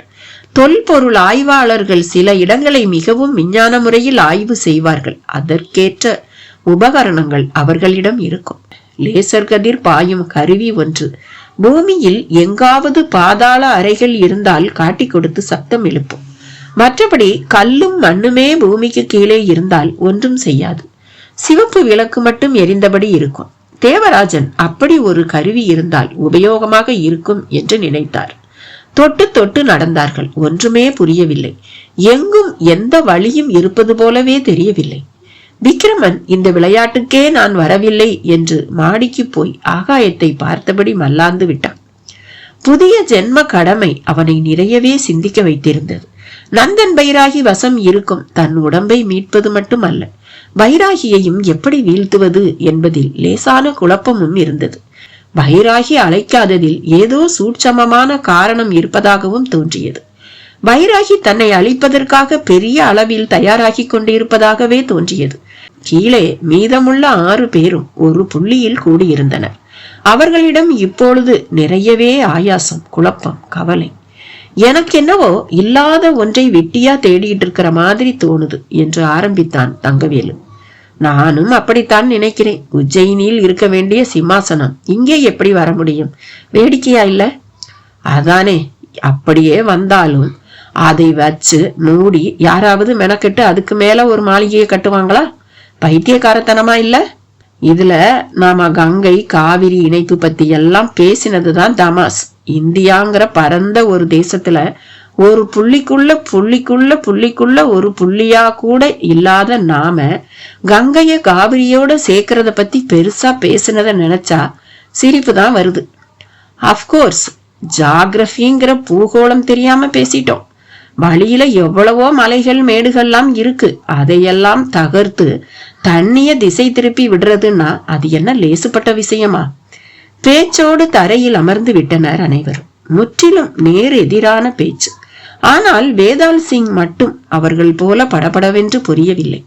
தயவு செஞ்சு என் கூட எல்லோரும் வாங்க என்றபடி 18 படிகளில் மீண்டும் ஏறி மேலே சென்று வராண்டாவில் நின்றான். அவர்களும் அவனை தொடர்ந்து சென்று நின்றனர். இப்ப இங்க உட்கார்ந்து எதை பத்தியும் சிந்திப்போம் என்றான். ஆமாப்பா, நாம தேவையில்லாம கண்டதை பேசுறோம். மனுஷ சக்திக்கு மிஞ்சி சக்தி எதுவுமே கிடையாது. நமக்கு நம்ம மேலேயே நம்பிக்கை இல்லாம போனதுதான் ஆச்சரியம். மகாத்மா காந்தி கிட்ட என்ன பெரிய கவர்ச்சி இருந்தது? மொட்டை தலை, மேல ஒரு சட்டை கூட கிடையாது. அவரால எப்படி வெள்ளக்காரங்க கிட்ட இருந்தே பேசி சுதந்திரத்தை வாங்கி தர முடிஞ்சிச்சு? தேவராஜன் அப்படியே தனது ஆலாபனையை மாற்றி காட்டினார். சரியா சொன்னீங்க தேவராஜன். நமக்கு பெரிய பொறுப்பு இருக்கு. முதல் பொறுப்பு விக்ரமாதித்தன்கிற உலக அதிசயத்தை பாதுகாக்கிற பொறுப்பு. அடுத்த பொறுப்பு நந்தன் பைராகிங்கிற சமூக விரோதிய பிடிச்சு போலீஸ்ல ஒப்படைக்கிற பொறுப்பு. பிடிக்க முடியலனாலும் பரவாயில்ல, வீரப்பனை இப்ப சுட்டு கொன்னாங்களே, அப்படி சுட்டாவது கொன்னுடணும். வீரப்பன் விஷயம் வேற, இவன் விஷயம் வேற. வீரப்பன் புத்தியை நம்பினவன், இவன் மாய மந்திரங்களை நம்புறவன். போதும், நாம் அடுத்த கட்டத்தை நோக்கி வேகமா போகணும். இப்ப முதல் குறி விக்ரமாதித்தன் சாரோட உடம்பு இருக்கிற இடம் தெரிஞ்சு அதை அடைகிறதுதான். அந்த காலத்துல ஒரு விஜயன் போல இந்த காலத்துல நந்தன் பைராகி அமைஞ்சிட்டான். அவனை சாதுரியமா சமாளிச்ச மாதிரியே இப்பவும் சமாளிக்கணும். இதெல்லாம் நிர்கதியா இருக்கிறவங்களுக்கு நம்ம கையில தான் ஏடு இருக்கே. கரெக்ட் தான், உங்க கையில விக்ரமாதித்த ராஜாவோட ஏடு, என் கையிலேயோ அந்த நந்தன் பைராகியோட எதிர்காலத்தை சொல்ற ஏடு. மாறி மாறி அதை பார்ப்போம். நிச்சயமா ஒரு நல்ல வழி தெரிய வரும். இளைய வள்ளுவன் சொல்ல வைராகி உடனே சமணமிட்டு அமர்ந்து தன் வசம் உள்ள ஏட்டின் 20வது காண்டத்தை காண தயாரானார். எல்லோரும் அவரையே கூர்ந்து கவனிக்க அவருக்கு ஏடு படிக்க தோதாக பண்டாரி தீப்பந்தம் பிடித்தபடி அருகில் நின்றான். 20ஆம் காண்டமும் அவர் கண்ணில் காட்டப்பட்டது. 20ஆம் காண்டமிதை இரவிதன் மடியில் 60ஐ கடந்திட்ட வைராகி நோக்கிட குருபதம் வணங்கி தெளிவுடன் உரைப்பேன். இந்திராசனம் கண்டேகிட மந்திர பலம் உடன் சித்திக்கும் ஆசனம் அதுவும் அமர்நிலைக்கு நேர்கீழாம் அரையடி தோண்டிட கிட்டிடுமே தரிசனம். வைராகி வாசித்து முடித்த நொடி புரிஞ்சு போச்சு. முதல்ல சிம்மாசனத்தை கண்டுபிடிங்க, அப்புறம் எல்லா பலமும் தானா கிடைக்கும்னு ஏடு சொல்லுது. அதுவும் கூட நாம உட்கார்ந்துகிட்டு இருக்கிற இந்த இடத்துக்கு கீழே அரையடி தோண்டினாலே சிம்மாசனம் தெரியும்னு வருது என்று விளக்கம் சொல்லி முடித்தார் அண்ணா. தங்கவேலு தாமதமே செய்யவில்லை. கடப்பாறையை எடுத்து வர எழுந்திருந்து ஓடினான். அந்த இடைவெளியில் இளைய வள்ளுவன் பைராகியின் நாடியை பிரித்து படித்தான். அந்தகன் பைராகி தன்னையே பலியாக்கி ஆற்றலை அடைய பார்ப்பான். ஆற்றல் அதுவும் பரகாய பிரவேசம். பைராகி விக்கிரமன் உடல் புகுந்திட அவன் போட போவதும் புது வேஷம். இளைய வள்ளுவன் படித்து முடித்த நொடி அண்ணா நாராயணன் ஐயையோ என்று வாய்விட்டு அலறினார். என்ன, பைராகி விக்கிரமன் உடம்புல பூந்துட்டா அதை சுட்டு கொல்லவோ இல்ல எரிச்சு அழிக்கவோ நமக்கும் வழி இல்லாம போகுமே. அவ்வளவு ஏன், நான் தான் உலக அதிசயமான விக்ரமாதித்தன்னு மீடியாவையும் அவன் ஏமாத்தலாம் இல்லையா? அவனை தேடுற சர்வதேச போலீஸ் கண்ணிலையும் சுலபமா மண்ணை தூவலாமே. அண்ணாவின் கேள்வியில் உள்ள நியாயம் அனைவரையும் யோசிக்க வைத்தது. தங்கவேலுவோ சிட்டாய் கடப்பாறையுடன் வந்திருந்தான். அதனால் தரையையும் தோண்ட தொடங்கி இருந்தான். எந்த காலத்தில் கட்டப்பட்டதோ கடப்பாறை நுனியில் தீப்பொறி பறந்தது. நங் நங் என்ற சத்தம் வெகு தூரம் வரை கேட்டது. அவன் நெற்றி கழுத்து பாகம் எல்லாம் வியர்வை பெருக ஆரம்பித்தது. பார்த்து கொண்டே இருந்த வேதாள் சிங்குக்கு பரிதாபமாக இருந்தது. அவனுக்குள் ஜென்ம ஜென்மமாய் இருந்து தொடர்ந்து வரும் அசுர மாயை இன்னமும் இருந்தது. சமயங்களில் அட்சர சுத்தமாக மந்திரங்கள் நினைவுக்கு வரும். சமயங்களில் எதுவுமே தோன்றாது. ஒரு முறை ரயில் ஒன்றில் பயணம் செய்த போது வேதாள் சிங் உள்ள அதே பெட்டியில் போலீஸ் கமிஷனர் ஒருவர் சில போலீஸ்காரர்களுடன் ஏறிவிட்டார். அவசரமாக பக்கத்து ஊருக்கு சென்று ஒரு மாநாடு ஏற்பாட்டை பார்வையிட வேண்டும். வேதாள் சிங்கை பார்த்தால் அவ்வளவுதான். வேதாள் சிங் அவரை முந்திக் கொண்டு பார்த்து விட்டிருந்தான். வியர்த்து விட்டது. தப்பிக்க படாத பாடுபட்டான்.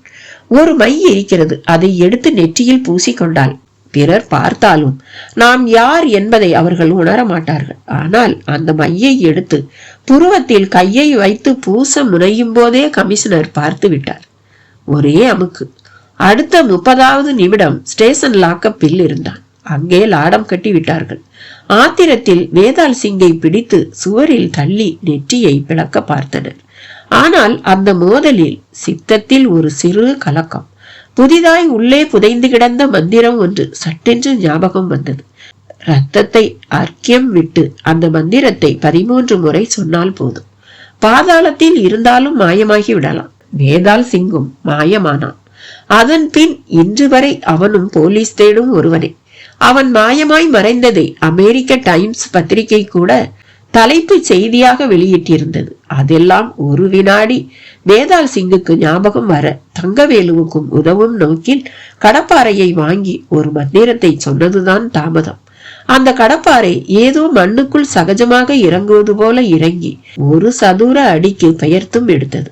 அடுத்த நொடி உள்ளே பளபளவென்று ஒளியோடு சிம்மாசனத்தின் ஒரு குறிப்பிட்ட பாகம் தெரிந்தது. அவ்வளவுதான். ஒவ்வொருவராக போய் எட்டி பார்த்தார்கள். உள்ளே ஒரு பெரிய அறை. அதன் நடுவே நடுநாயகமாக சிம்மாசனம். அதன் 32 படிகளிலும் அவர்கள் பார்த்த நொடி அணையாத நிலையில் யாரோ அப்பொழுதுதான் ஏற்றினார் போல தீப சுடர்களின் வரிசை. வேதாள் சிங் அடுத்து இன்னொரு முயற்சி செய்ய மேலே 2 பேர் உள்ளே இறங்கலாம் என்கிற அளவிற்கு தரை பரப்பு பெயர்ந்தது. ஒரு ஆச்சரியம் போல அங்கே இருந்து கல் படிகளும் கீழ் நோக்கி சென்றன. விக்கித்து போய்விட்டனர் அவ்வளவு பேரும். அதிலும் தேவராஜனும் அண்ணாவும் ஒருவரை ஒருவர் இறுக பற்றி கொண்டனர். என்னதான் விக்கிரமன் தான் விக்ரமாதித்தன் என்கிற எண்ணத்தின் தளத்தில் இருந்தாலும் சிம்மாசனத்தை பார்க்கும் போது அது கனவு போல ஒரு காட்சியோ என்கிற சந்தேகமும், அது எப்படி உஜ்ஜயினியில் இருந்த சிம்மாசனம் இங்கே வந்திருக்க முடியும் என்கிற கேள்விகளும் ஒன்று திரண்டு வந்து அவர்களுக்குள் மோதின. வைராகி அதற்கு விடையை காண தன் வசம் உள்ள ஏட்டில் 21ஆம் காண்டத்தை திறந்திருந்தார். 21ஆம் காண்டம். இதனுள் பெருமான் விக்கிரமன் பிரதாபம் உரைப்பேன். பெருமான் அவனும் பிரம்ம முகூர்த்தத்தில் உடைவாள் பற்றி வணங்கி அமர்ந்திட படைகள் அவன் முன் தெளிவாகும். அடையவும் இலக்கும் அதனின் கணக்கும் தடைகள் பொடித்து நடைபோடும் அமரும் தேகம் அன்னை கருவில் திருவாய் உதிர்த்ததாய் இருத்தலே நலம்.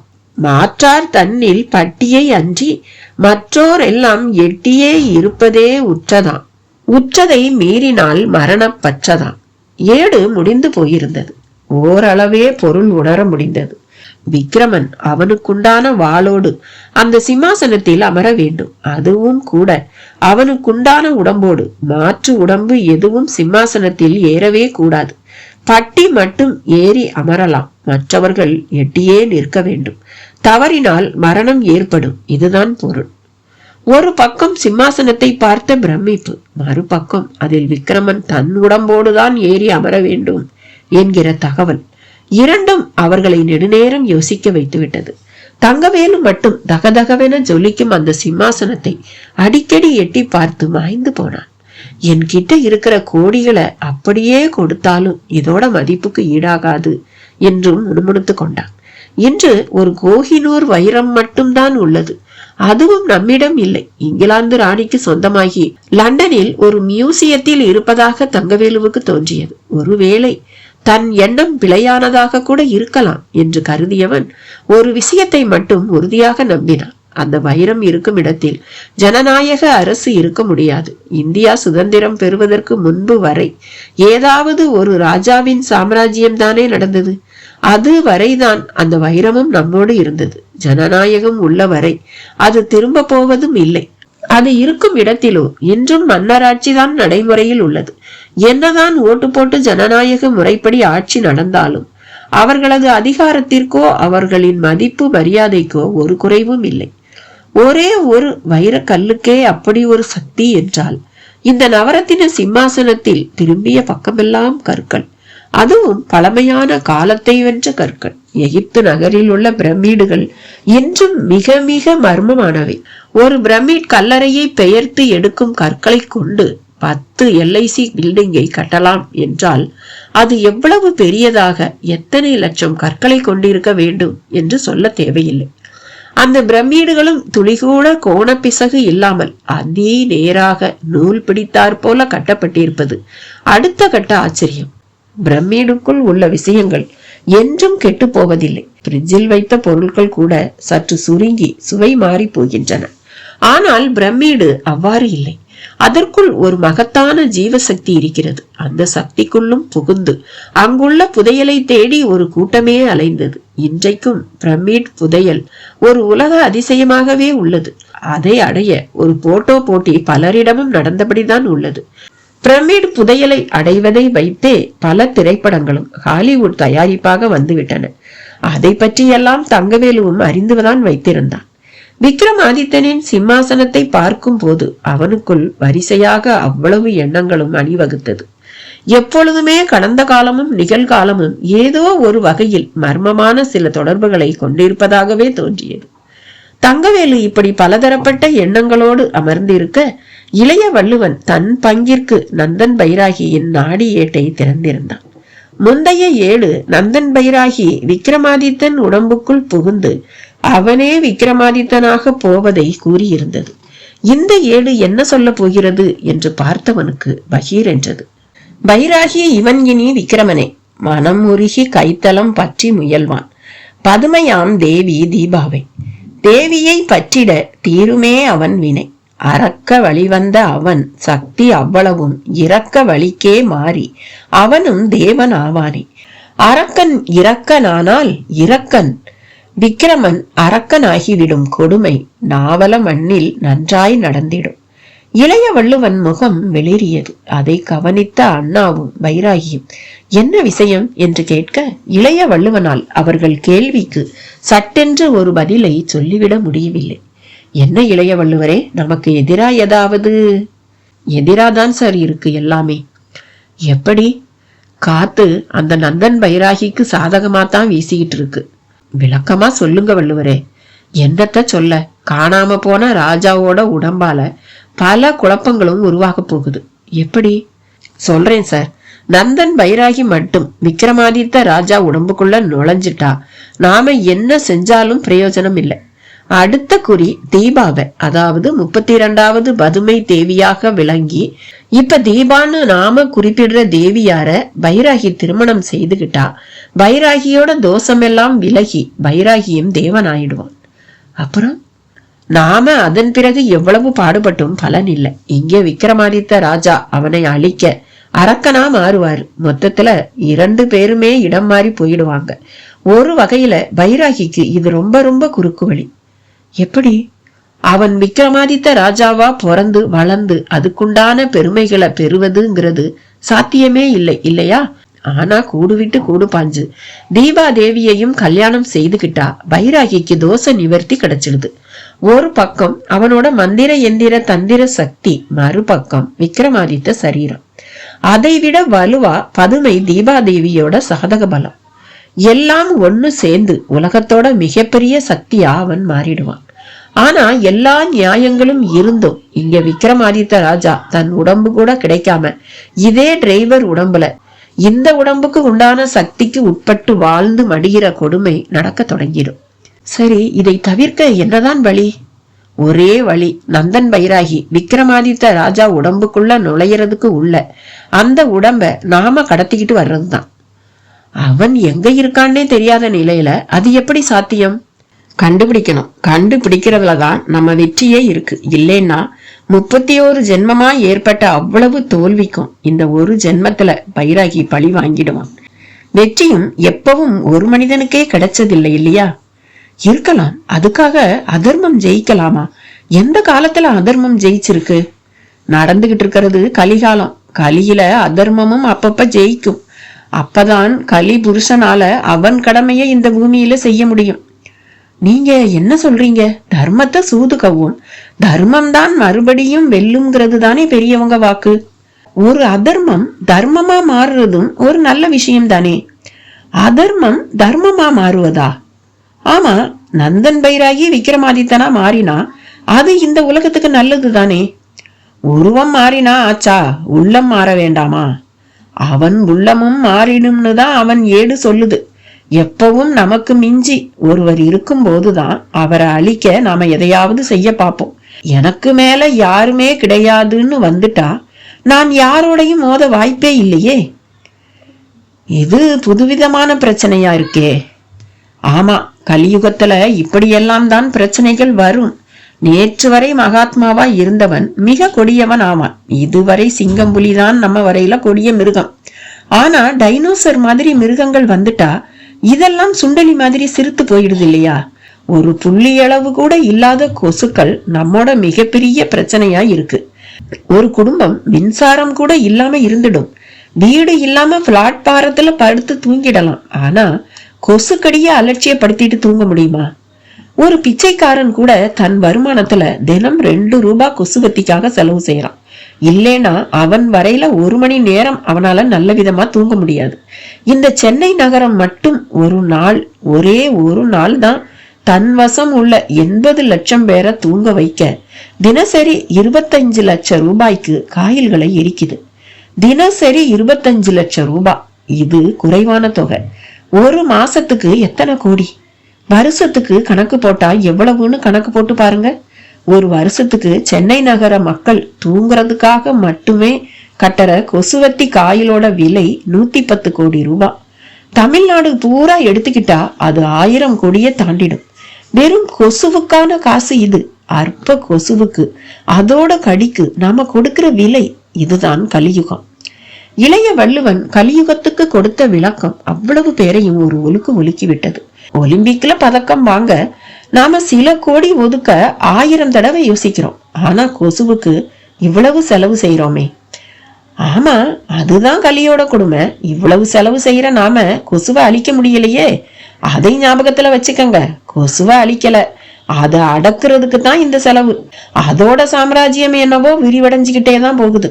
கடுமையான வெயில் காலம் மட்டும் இந்த பூமியில வராம போனா இந்த பூமி இந்த நிமிஷம் கொசுக்களோட பூமியா ஆயிருக்கும். மனிதர்கள் இதோட 2ஆம் தர குடிமக்களாதான் இருப்போம். ஞாபகம் வச்சுக்கோங்க. விக்ரமாதித்தன் அரக்கனாவது சாத்தியமா என்று கேட்க போய் விஷயம் கொசு வரை போய்விட்டதை உணர்ந்து அண்ணா ஒரு பிரேக் போட்டார். போதும், நாம நம்பிக்கையோட விக்ரமாதித்தன் உடம்பை கண்டுபிடிக்கிற வழிய பாப்போம். அதுக்கு என்ன வழி, அதை யோசிங்க. இதுக்கு வழிய விக்ரமாதித்த ராஜாவால தான் கண்டுபிடிக்க முடியும். அதை விட்டா பட்டி ராஜாவால முடியலாம். அவங்க 2 பேரும் போன காரியம் நல்ல விதமா முடிஞ்சிருக்கணும். அது வேற கவலையா இருக்கு. எதுக்கு கவலை? இப்பவே பட்டாபியை பிடிச்சு விஷயத்தை கேட்டுட்டா போச்சு. தேவராஜன் செல்போனை எடுத்தார். பட்டாபியையும் பிடித்தார். சார், நாங்க போன காரியம் நல்லபடியா முடிஞ்சது.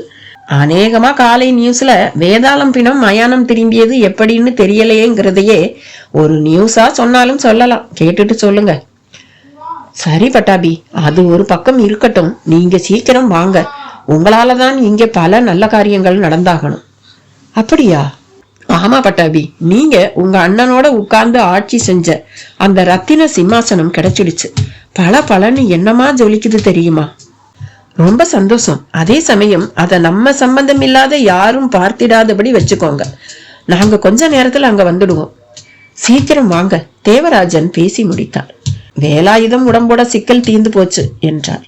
வைராகியை நெருங்கிய பண்டாரி கவலையோடு அவரை ஏறிட்டான். என்ன பண்டாரி, இந்த தர்ம யுத்தத்துல நம்ம ஜெயிப்போமாஜி? நிச்சயமா. இல்லைன்னா நான் எதுக்கு இங்க வந்திருக்கணும்? அந்த காலத்துல ராஜகுருவா இருந்து வழிகாட்டினேன். இப்பவும் ஒரு நல்ல வழியை நானே காட்டுறேன். லே பள்ளத்தாக்குல துர்காவுக்கு பலியா நான் ஆயிடாம என்ன தடுத்தது நீதான். அதுக்கு பொருள் இதுதான் என்ற வைராகி அடுத்த காண்டத்தை வாசிக்க தயாரானார். காண்டமிதும் இருப்பான் இரண்டு, காணும் மனமும் கிடைக்கிறதே மருண்டு, தோணும் வழியெல்லாம் போவதற்கு வேணும் மனதினில் தெம்பு, உள்ள குழப்பம் உடன் நீங்கவே செல்ல வேண்டியதுமோர் காளி ஆலயம், அன்னை காலடியில் வழியிருக்கு, உணருவார் அந்த வேளை அனைவரும். 22ஆம் காண்டத்தை படித்து முடித்த வைராகி தெம்போடு நிமிர்ந்தார். கேட்டுக்கொண்டிருந்த அவ்வளவு பேரும் கூட அவர் கூறாமலே விஷயத்தை புரிந்து கொண்டனர்.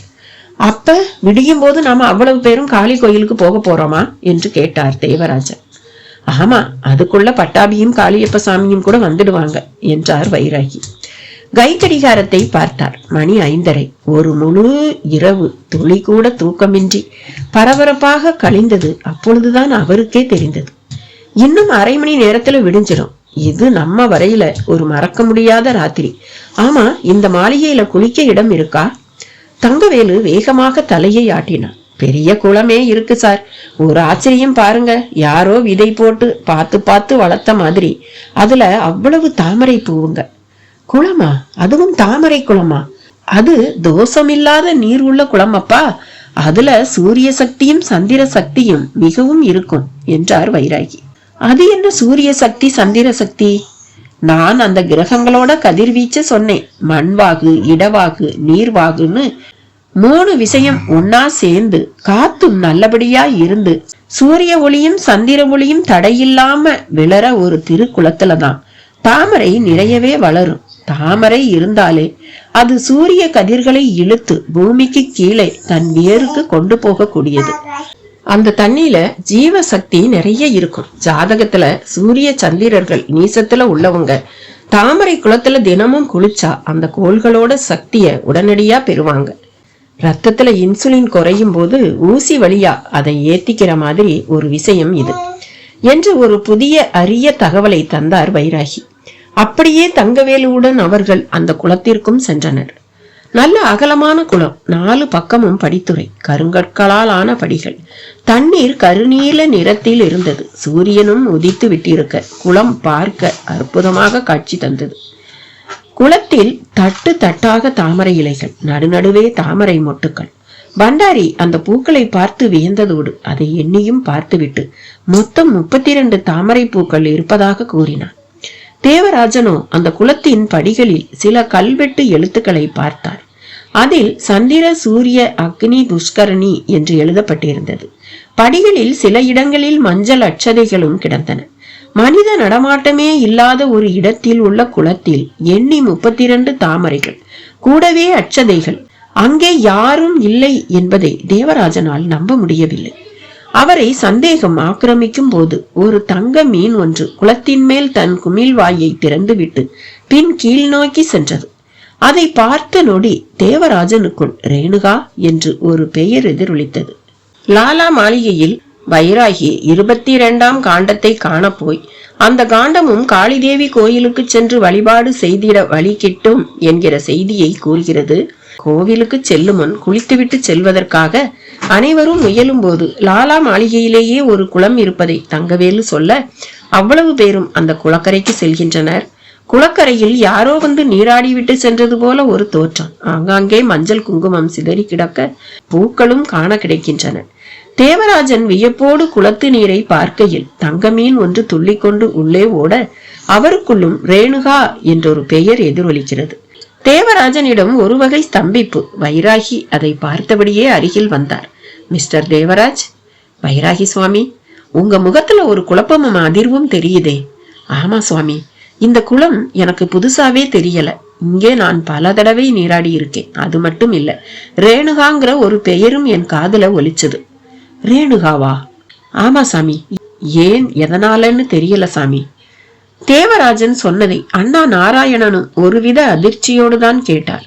தேவராஜ், நீங்க பேசுறத பார்த்தா ஒருவித பூர்வ ஜென்ம ஞாபகம் உங்களுக்கு வந்துட்ட மாதிரி எனக்கு தோணுது என்றார். அவர்கள் பேசிக்கொண்டிருக்கும் போதே தேவராஜிற்குள் அந்த குளத்தில் ஒரு பெண்ணின் பிணம் மிதப்பது போலவும் அதை பார்த்து தேவராஜ் அழுவது போலவும் கூட ஒரு எண்ணம் தோன்றியது. என்ன சார், திரும்ப திரும்ப ஏதாவது எண்ணமா? ஆமா சாமி, ஒரு பொண்ணு, அவளோட பொணம் இந்த குளத்துல மிதக்குது. நான் அலறேன். துண்டு துண்டாக ஒரு தொடர்பு இல்லாமல் பேசினார் தேவராஜன். அப்படியே குளத்து படிகளில் ஏறியவர் சமதளத்திற்கு சென்றார். பின் நடந்தார். எங்க சார் போறீங்க? தேவராஜனை பின் தொடர்ந்தான் தங்கவேலு. தேவராஜன் பழக்கப்பட்டவர் போல நடந்து ஒரு பூட்டப்பட்ட கதவு முன்னால் போய் நின்றான். மேலே சுரங்கப்பாதை என்று எழுதப்பட்டிருந்தது. பெரிய தேக்கு கதவு பூட்டோடு தடுத்து கொண்டிருந்தது. இந்த கதவை திறந்துகிட்டு போனா சுரங்கப்பாதைக்கு போகுமோ என்னவோ என்றான் தங்கவேலு. தங்கவேலு, நான் இப்ப இதுக்குள்ள போகணும் என்றார் தேவராஜ். எதுக்குங்க? பூட்டி இருக்கிற கதவை எப்படிங்க திறக்கிறது? பூட்டை உடைக்கிறதா? என்ன சார் ஆச்சு உங்களுக்கு? நாமெல்லாம் கோயிலுக்கு போகணும்னு முடிவு செஞ்சிருக்கோம். கோயிலுக்கு போகலாம், அதுக்கு முந்தி இங்க எனக்கு ஒரு வேலை இருக்கும். இங்கயா? தங்கவேலு, என்ன கேள்வி கேட்டு கொள்ளாத. தயவு செஞ்சு இந்த பூட்டை உடை. தேவராஜிடம் தவிப்பான ஒரு முணுமுணுப்பு. அண்ணாவும் வைராகியும் ஒரு முடிவுக்கு வந்தவர்கள் போல தங்கவேலுவை பார்த்து பூட்டை உடைக்க சொல்லி சமிக்சை கொடுத்தார்கள். தங்கவேலுவும் ஒரு துப்பாக்கியை எடுத்து வந்தான். பூட்டின் மையத்தில் பார்த்து சுட்டான். பூட்டு தெரித்து போய் விழவும் கதவு திறந்து கொண்டது. திறந்து கொண்ட கதவுக்கு அப்பால் ஒரு நீண்ட பாதை. இருளாக இருந்த அந்த பாதைக்குள் தேவராஜன் மட்டும் ஏதோ பழகியவர் போல காலை எடுத்து வைத்தார். உள்ளே நடக்கும்போது அவருக்குள் கட்டியக்காரர்களின் குரல் ஒலி. தும் தும் என்று மத்தள சத்தம் வேறு. சென்னப்ப நாயக்கர், பட்டணத்து மயிலாபுரி ஜமீன், தேவராஜ பல்லவராயர், பராக் பராக் என்று காதில் ஒலித்த அந்த குரல் அவருக்குள் ஒரு புது வேகத்தையே உருவாக்கி இருந்தது. பாதை முடிவில் சுரங்கப்பாதை படிகள் கீழே இறங்கின. கும் இருட்டு வழிமறித்தது. இறங்க போன தேவராஜனை பின்னால் வந்த அவ்வளவு பேருமே தடுத்தனர். தேவராஜன், பதட்டம் வேண்டாம். சுரங்கப்பாதையில ஆக்சிஜன் பற்றாக்குறை இருக்கும். போதாததுக்கு விஜ சந்துக்கெல்லாம் வேற இருக்கும் என்றார்கள். எதையும் தேவராஜன் காதில் வாங்கவில்லை. தங்கவேலுவின் கையில் இருந்த தீப்பந்தத்தை பிடுங்கிக் கொண்டு விறுவிறுவென்று கீழே இறங்கினார். அவ்வளவும் கல்படிகள் ஸ்பிரிங் போல வளைந்து வளைந்து கீழே இறங்கின. மற்றவர்களும் பின்தொடர்ந்தார்கள். ஒருவித துர்வாடை மெல்ல மூக்கை நிரடியது. சில வௌவால்கள் ஊடே பறந்து காதை உரசியபடி சென்றன. படிவரிசை ஒரு குறிப்பிட்ட அளவோடு முடிந்து போனது. தீப்பந்த ஒளியில் ஒரு பெரிய ஹால் தெரிந்தது. ஹாலில் பளிங்கு கற்கள் தரையில் பதிக்கப்பட்டிருந்தன. ஆங்காங்கே சில ஆசனங்கள் தலைகீழாக கவிழ்ந்தும் தூசும் தும்புமாக கிடந்தன. சாளரம் ஒன்றும் அதில் ஜன்னல் பதிக்கப்பட்டு கம்பிகளும் தெரிய அந்த கம்பிகள் மேல் பாம்பு ஒன்று படுத்திருந்தது. வெளியே சூரியோதயம் ஆரம்பமாகி விட்டதை அதன் வழியாக வரும் வெளிச்ச கற்றைகள் உறுதி செய்தன. வைராகியோடு கூடவே நிற்கும் பண்டாரி கைக்கடிகாரத்தை பார்த்தான். மணி 5:50 ஆகியிருந்தது. வைராகி காதில் விடிய போகுது என்று கிசுகிசுத்தான். பொறுமையாக இரு, இங்க பல விஷயங்கள் நமக்கு தெரிய போகுது என்றார் வைராகி.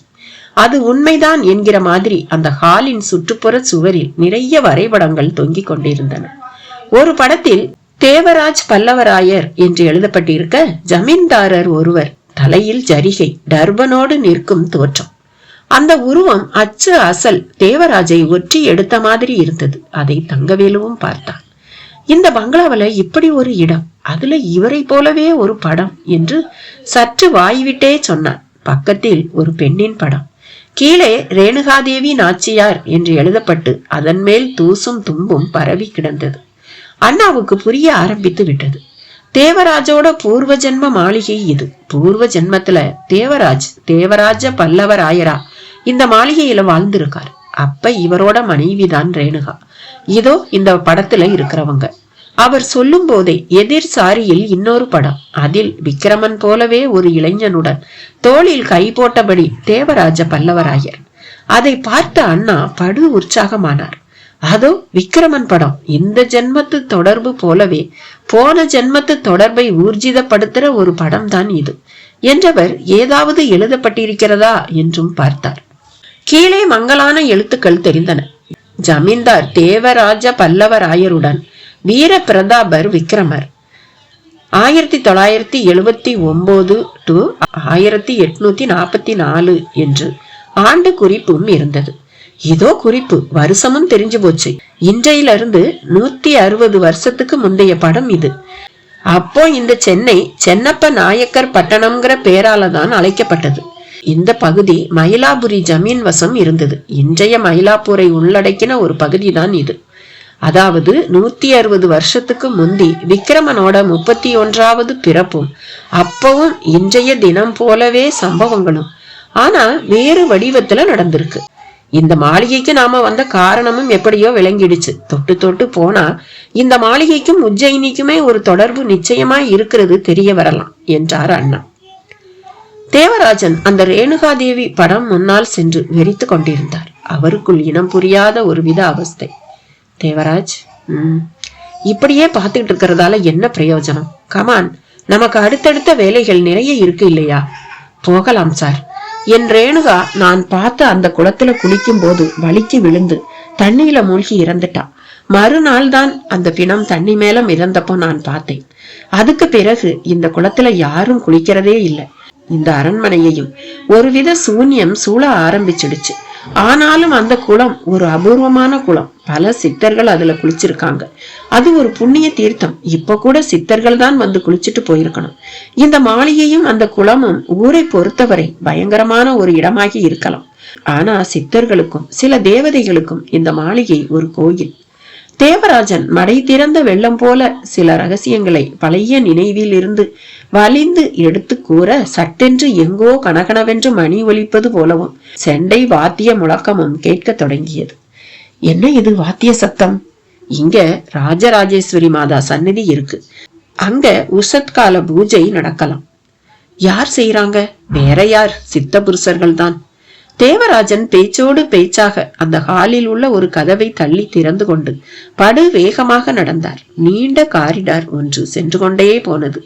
அடையப்பா, எவ்வளவு பெரிய மாளிகை! இதை அந்த காலத்துல எப்படிதான் கட்டினாங்கன்னே தெரியலையே என்று தங்கவேலுவும் முணுமுணுக்க அவர்கள் நடைக்கு நடுவில் ஒருவித நாற்றம் மூக்கை நிரடியது. என்ன சார் இது நாற்றம்? அநேகமா இந்த பாதை கூவம் ஆற்றை ஒட்டியோ இல்ல பக்கிங்காம் கால்வாயை ஒட்டியோ போகலாம். அந்த காலத்துல கப்பல் போக்குவரத்தே நடந்த ஆற்று பகுதி அது. பொதுவா இந்த மாதிரி சுரங்கப்பாதை ஆறு, குளம், அப்புறம் மலையடி வாரம், காடு இப்படிதான் கொண்டு போய் விடும் என்றார் அண்ணா. அது உண்மைதான் என்பது போல ஒரு வட்ட வடிவ கதவு தெரிந்தது. முரட்டுத்தனமான மரக்கதவு. கதவை சுற்றி பாசி மண்டி வளவளவென்று இருந்தது. ஒரு பெரிய இரும்பு பட்டை குறுக்கு நெடுக்காக சுவரோடு பொருத்தி கதவை தாளிட்டு பிடித்தபடி இருந்தது. இது நிச்சயமா பக்கிங்காம் கால்வாய்க்கு போற பாதைதான். இது வழியா நாம போனா பங்களாவுக்கு வெளியே போயிடுவோம். இப்ப இந்த கதவை திறக்கிறதும் உசிதம் இல்லை. பூஜை நடக்கிற சத்தமும் தேஞ்சு போச்சு. பின்னோக்கி போவோம். வழியில ஒரு திருப்பம் தெரிஞ்சது. அது வழியா போகலாம். அது அநேகமா கோயிலுக்கு போகலாம் என்றார் அண்ணா. உண்மைதான், அது கோவிலுக்குத்தான் சென்றது. அந்த நாளைய கல்கோவில். உள்ளே ராஜராஜேஸ்வரி பூஜித்த கோலம். ஆனால் ஒருவரையும் பார்க்க முடியவில்லை. தேவராஜன் தாயே என்று குலதெய்வத்தை கும்பிடுவது போல கும்பிட்டார். அப்பொழுதுதான் நவரத்தின கற்கள் பதித்த சிம்மாசனம் மனதில் ஒரு முண்டு முண்டியது. அது குபேர நிதி. அது எங்கிருக்கிறதோ அங்கே லட்சுமி பூஜை செய்ய தேவதைகள் வந்து செல்வார்கள். அது மட்டுமல்ல, அந்த சிம்மாசனத்தை சில சக்திகள் காவல் காத்தபடி உள்ளன. அவைதான் விக்கிரமன் எங்கெல்லாம் அவதரிக்க போகிறானோ அங்கெல்லாம் அந்த சிம்மாசனத்தையும் கொண்டு சேர்த்தன. ஒவ்வொரு பிறப்பிலும் ஒவ்வொரு பதுமையை மணக்க அந்த படியும் பதுமையும் மறைந்துவிட்ட ஒரு அதிசயமும் நடந்தபடி இருந்தது. போன பிறப்பு இந்த மயிலாபுரியில். அதற்கேற்ப அது இங்கு வரவழைக்கப்பட்டு விக்கிரமனும் அதில் அமர்ந்து 31வது பதுமையுடன் காட்சி அளித்தான். அதன் பிறகு அது எப்படி இந்த மாளிகையில் இப்படி மறைவாக வைக்கப்பட்டது என்பதற்கெல்லாம் பதிலை ஒருவேளை விக்கிரமனால் தான் சொல்ல முடியுமோ? தேவராஜன் சிம்மாசனம் உள்ள அறை நோக்கி நன்றாக வழிகளை தெரிந்தவர் போல நடந்தார். அண்ணா தங்கவேலுவை அழைத்து மொட்டை மாடியில் தியானத்தில் அமர்ந்துவிட்ட விக்கிரமனை உசுப்பி அழைத்து வர பணித்துவிட்டு தேவராஜனை பின்தொடர்ந்து கொண்டிருந்தார். மற்றவர்களும் பின்தொடர சிம்மாசனம் உள்ள அறையும் கண்ணில் பட்டது. அங்கே ஒருவித தூய்மை பல வருடங்களாக ஒரு பழைய பொருள் போல கிடைக்கின்ற மாதிரியே தெரியவில்லை. பலரும் வந்து போகும் இடம் போலவே இருந்தது. தசாங்க வாசம் மூக்கை நிரடியது. கதவை தேவராஜன் தள்ளி திறந்தார். நிறைய மணிகள் பொருத்தப்பட்ட பெரிய தேக்கு கதவு. கோயில் கோபுர கதவு போலத்தான் இருந்தது. கதவு திறந்து கொண்ட மாத்திரத்தில் உள்ளே ஒரு பெரும் வெளிச்சம். ஜகஜகவென்று தங்கம் மின்ன ஆசன பகுதியில் ஒரு சுடர் விளக்கு எரிந்தபடி இருந்தது. 32 படிகளில் ஒரு படி மட்டும்தான் இருந்தது. அதிலும் ஒரே ஒரு பதுமைதான். அந்த பதுமை கையில் ஒரு சந்தன மாலை. தேவராஜனில் இருந்து அவ்வளவு பேருக்கும் ஒரு வினாடி ரோமாஞ்சிலிருப்பே ஏற்பட்டது. கச்சிதமாக தங்கவேலுவும் விக்கிரமனுடன் வந்து சேர்ந்தான். சிம்மாசனத்துக்கு மேலே கூரையில் ஒரு மூலையில் கடப்பாறையால் சிம்மாசனத்தை காண அவர்கள் போட்ட துவாரமும் அதை ஒட்டி இறங்குவதற்கான கற்படிகளும் சிம்மாசனத்தின் பின்பக்கத்தில் தெரிந்தன. அனைவரும் பரிபூரணமாக சிம்மாசனத்தை ஒரு விடியற்கால வேளையில் ஒளி புனலாக பார்க்கின்றனர். விக்கிரமனும் பார்த்தான். அவன் பார்த்த நொடி அனைவர் காதிலும் விழும்படியாக அசிரீரி ஒன்று ஒலித்தது. வந்தனம் மகாராஜா, உங்கள் வரவு நல்வரவாகுக. ஞான பிரகாசவல்லியாகிய நான் உங்களை வரவேற்கிறேன். தங்கள் முன்ஜென்ம முடிவில் 13 மாமாங்கங்கள் கழிந்து 14ஆம் மாமாங்க காலத்தில் வருவேன் என்று கூறியபடியே வந்து விட்டீர்கள். நன்றி. உங்களுடன் உங்கள் சேனாதிபதிகள் பிரதானிகளும் வந்துவிட்டார்கள். இன்னமும் 6 நாளில் எனக்கான முகூர்த்தமும் வந்திட இருக்கிறது. என்னை மனம் முடித்து உலகின் சக்கரவர்த்தியாகி இனி பிறவியே காணாத முக்தியனும் மோட்சத்தை நாம் அனைவரும் அடைவோமாக என்ற அந்த அசிரீரி மூலம் விளங்கிக் கொள்ள முடியாத பல உண்மைகளும் அந்த வேளையில் விக்கிரமனுக்கு விளங்கிவிட்டது. இருந்தும் வேறு உடலில் இருந்ததால் குழப்பத்தோடு சிம்மாசனத்தை பார்த்தவனுக்கு அதை பாதுகாக்கும் காலதேவர்களின் நினைவு வந்து, சிம்மாசனமே, நீ எப்படி இப்படி எவருக்கும் தெரியாதபடி இங்கே அடைக்கலமானாய்? என் சித்தத்தில் அது குறித்த தெளிவு இல்லையே என்றான். அதைத் தொடர்ந்து ஒரு சிரிப்பொலி கேட்டது. மீண்டும் அசிரீரி, மன்னா, ஒவ்வொரு ஜென்மத்திலும் ஒவ்வொரு விஷயம் உன்னை விட்டு போக வேண்டும் என்பது நியதி. பரிபூரண விக்கிரமாதித்தன் ஒருவனே. அந்த வகையில் நீ பதுமைகளை மணக்கவே ஜென்மங்கள் கண்டாய். அந்த ஜென்மங்களில் நீ செய்த பாவ புண்ணியங்களுக்கு ஏற்பவே உனக்கான வாழ்க்கை போக்கும் இருந்தது. அந்த வகையில் இந்த ஜென்மத்தில் இன்னும் 6 தினங்களில் நீ இறுதி பதுமையான ஞான பிரகாச வல்லியை மணப்பாய். அது அப்பட்டமாய் ஈடேறும். ஆனால் உன் மற்ற பிரதாபங்கள் உன் முதல் ஜென்மம் போலவே விளங்குமா என்பதை என்னால் கூற இயலாது. அதை உனக்கு உரைக்கவே உனக்கான காண்டங்கள் உள்ளன. காளி மாதாவின் பேரருளால் காண்டங்கள் வழி நீ அனைத்தையும் கண்டு தெளியலாம். எந்த நாளிலும் உன் உற்ற துணை காளி மாதாவி. அசிரீரி முடிந்தது. உள்ளே பட்டாபியும் காளியப்ப சாமியும் கூட வந்தனர். ஆட்டு உடம்பில் புகுந்து லாலா மாளிகையை அடைந்த காளியப்ப சாமி முதல் காரியமாக தன் உடம்பு இருக்கும் அறைக்கு சென்று அதில் புகுந்து கொண்டு தனக்கான உடம்போடுதான் வந்து நின்றார். எதிரே சிம்மாசனம். அது செய்திகளையும் கூறி முடித்து விட்டது. விக்கிரமனும் அவன் சகாக்களும் கூட சூழ்ந்து நிற்கின்றனர்.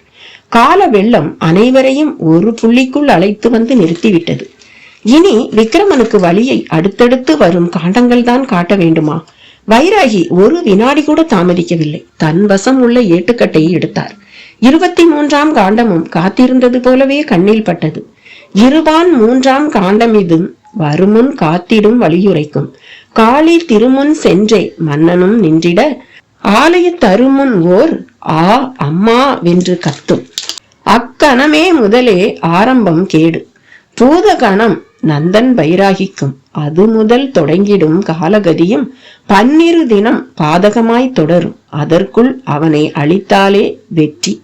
அன்றேல் அவனே விக்கிரம சக்தி. 23ஆம் காண்டத்து செய்தி தெல்ல தெளிவாக விளங்கியது. வாங்க, முதல் காரியமா எல்லோரும் காளிமாதா சந்நிதிக்கு போவோம். அங்க கோயில் மரத்துக்கிட்ட மாடு கத்தும்னு காண்டம் சொல்லுது.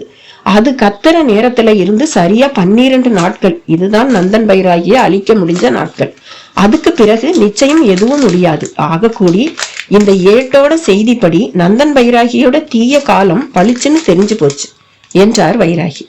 அங்கிருந்து அனைவரும் வேகமாக புறப்பட்டனர். இன்னும் 6 நாளில் தீபாவுடன் திருமணம். அதன் பின் மீதமுள்ள 6 நாளில் நந்தன் பைராகியை வென்றாக வேண்டும். உடம்போ அவன் வசம் உள்ளது. எல்லாம் எப்படி சாத்தியமாக போகிறது? இந்த கதையோட தொடர்ச்சி அடுத்த பதிவுல. பாய்.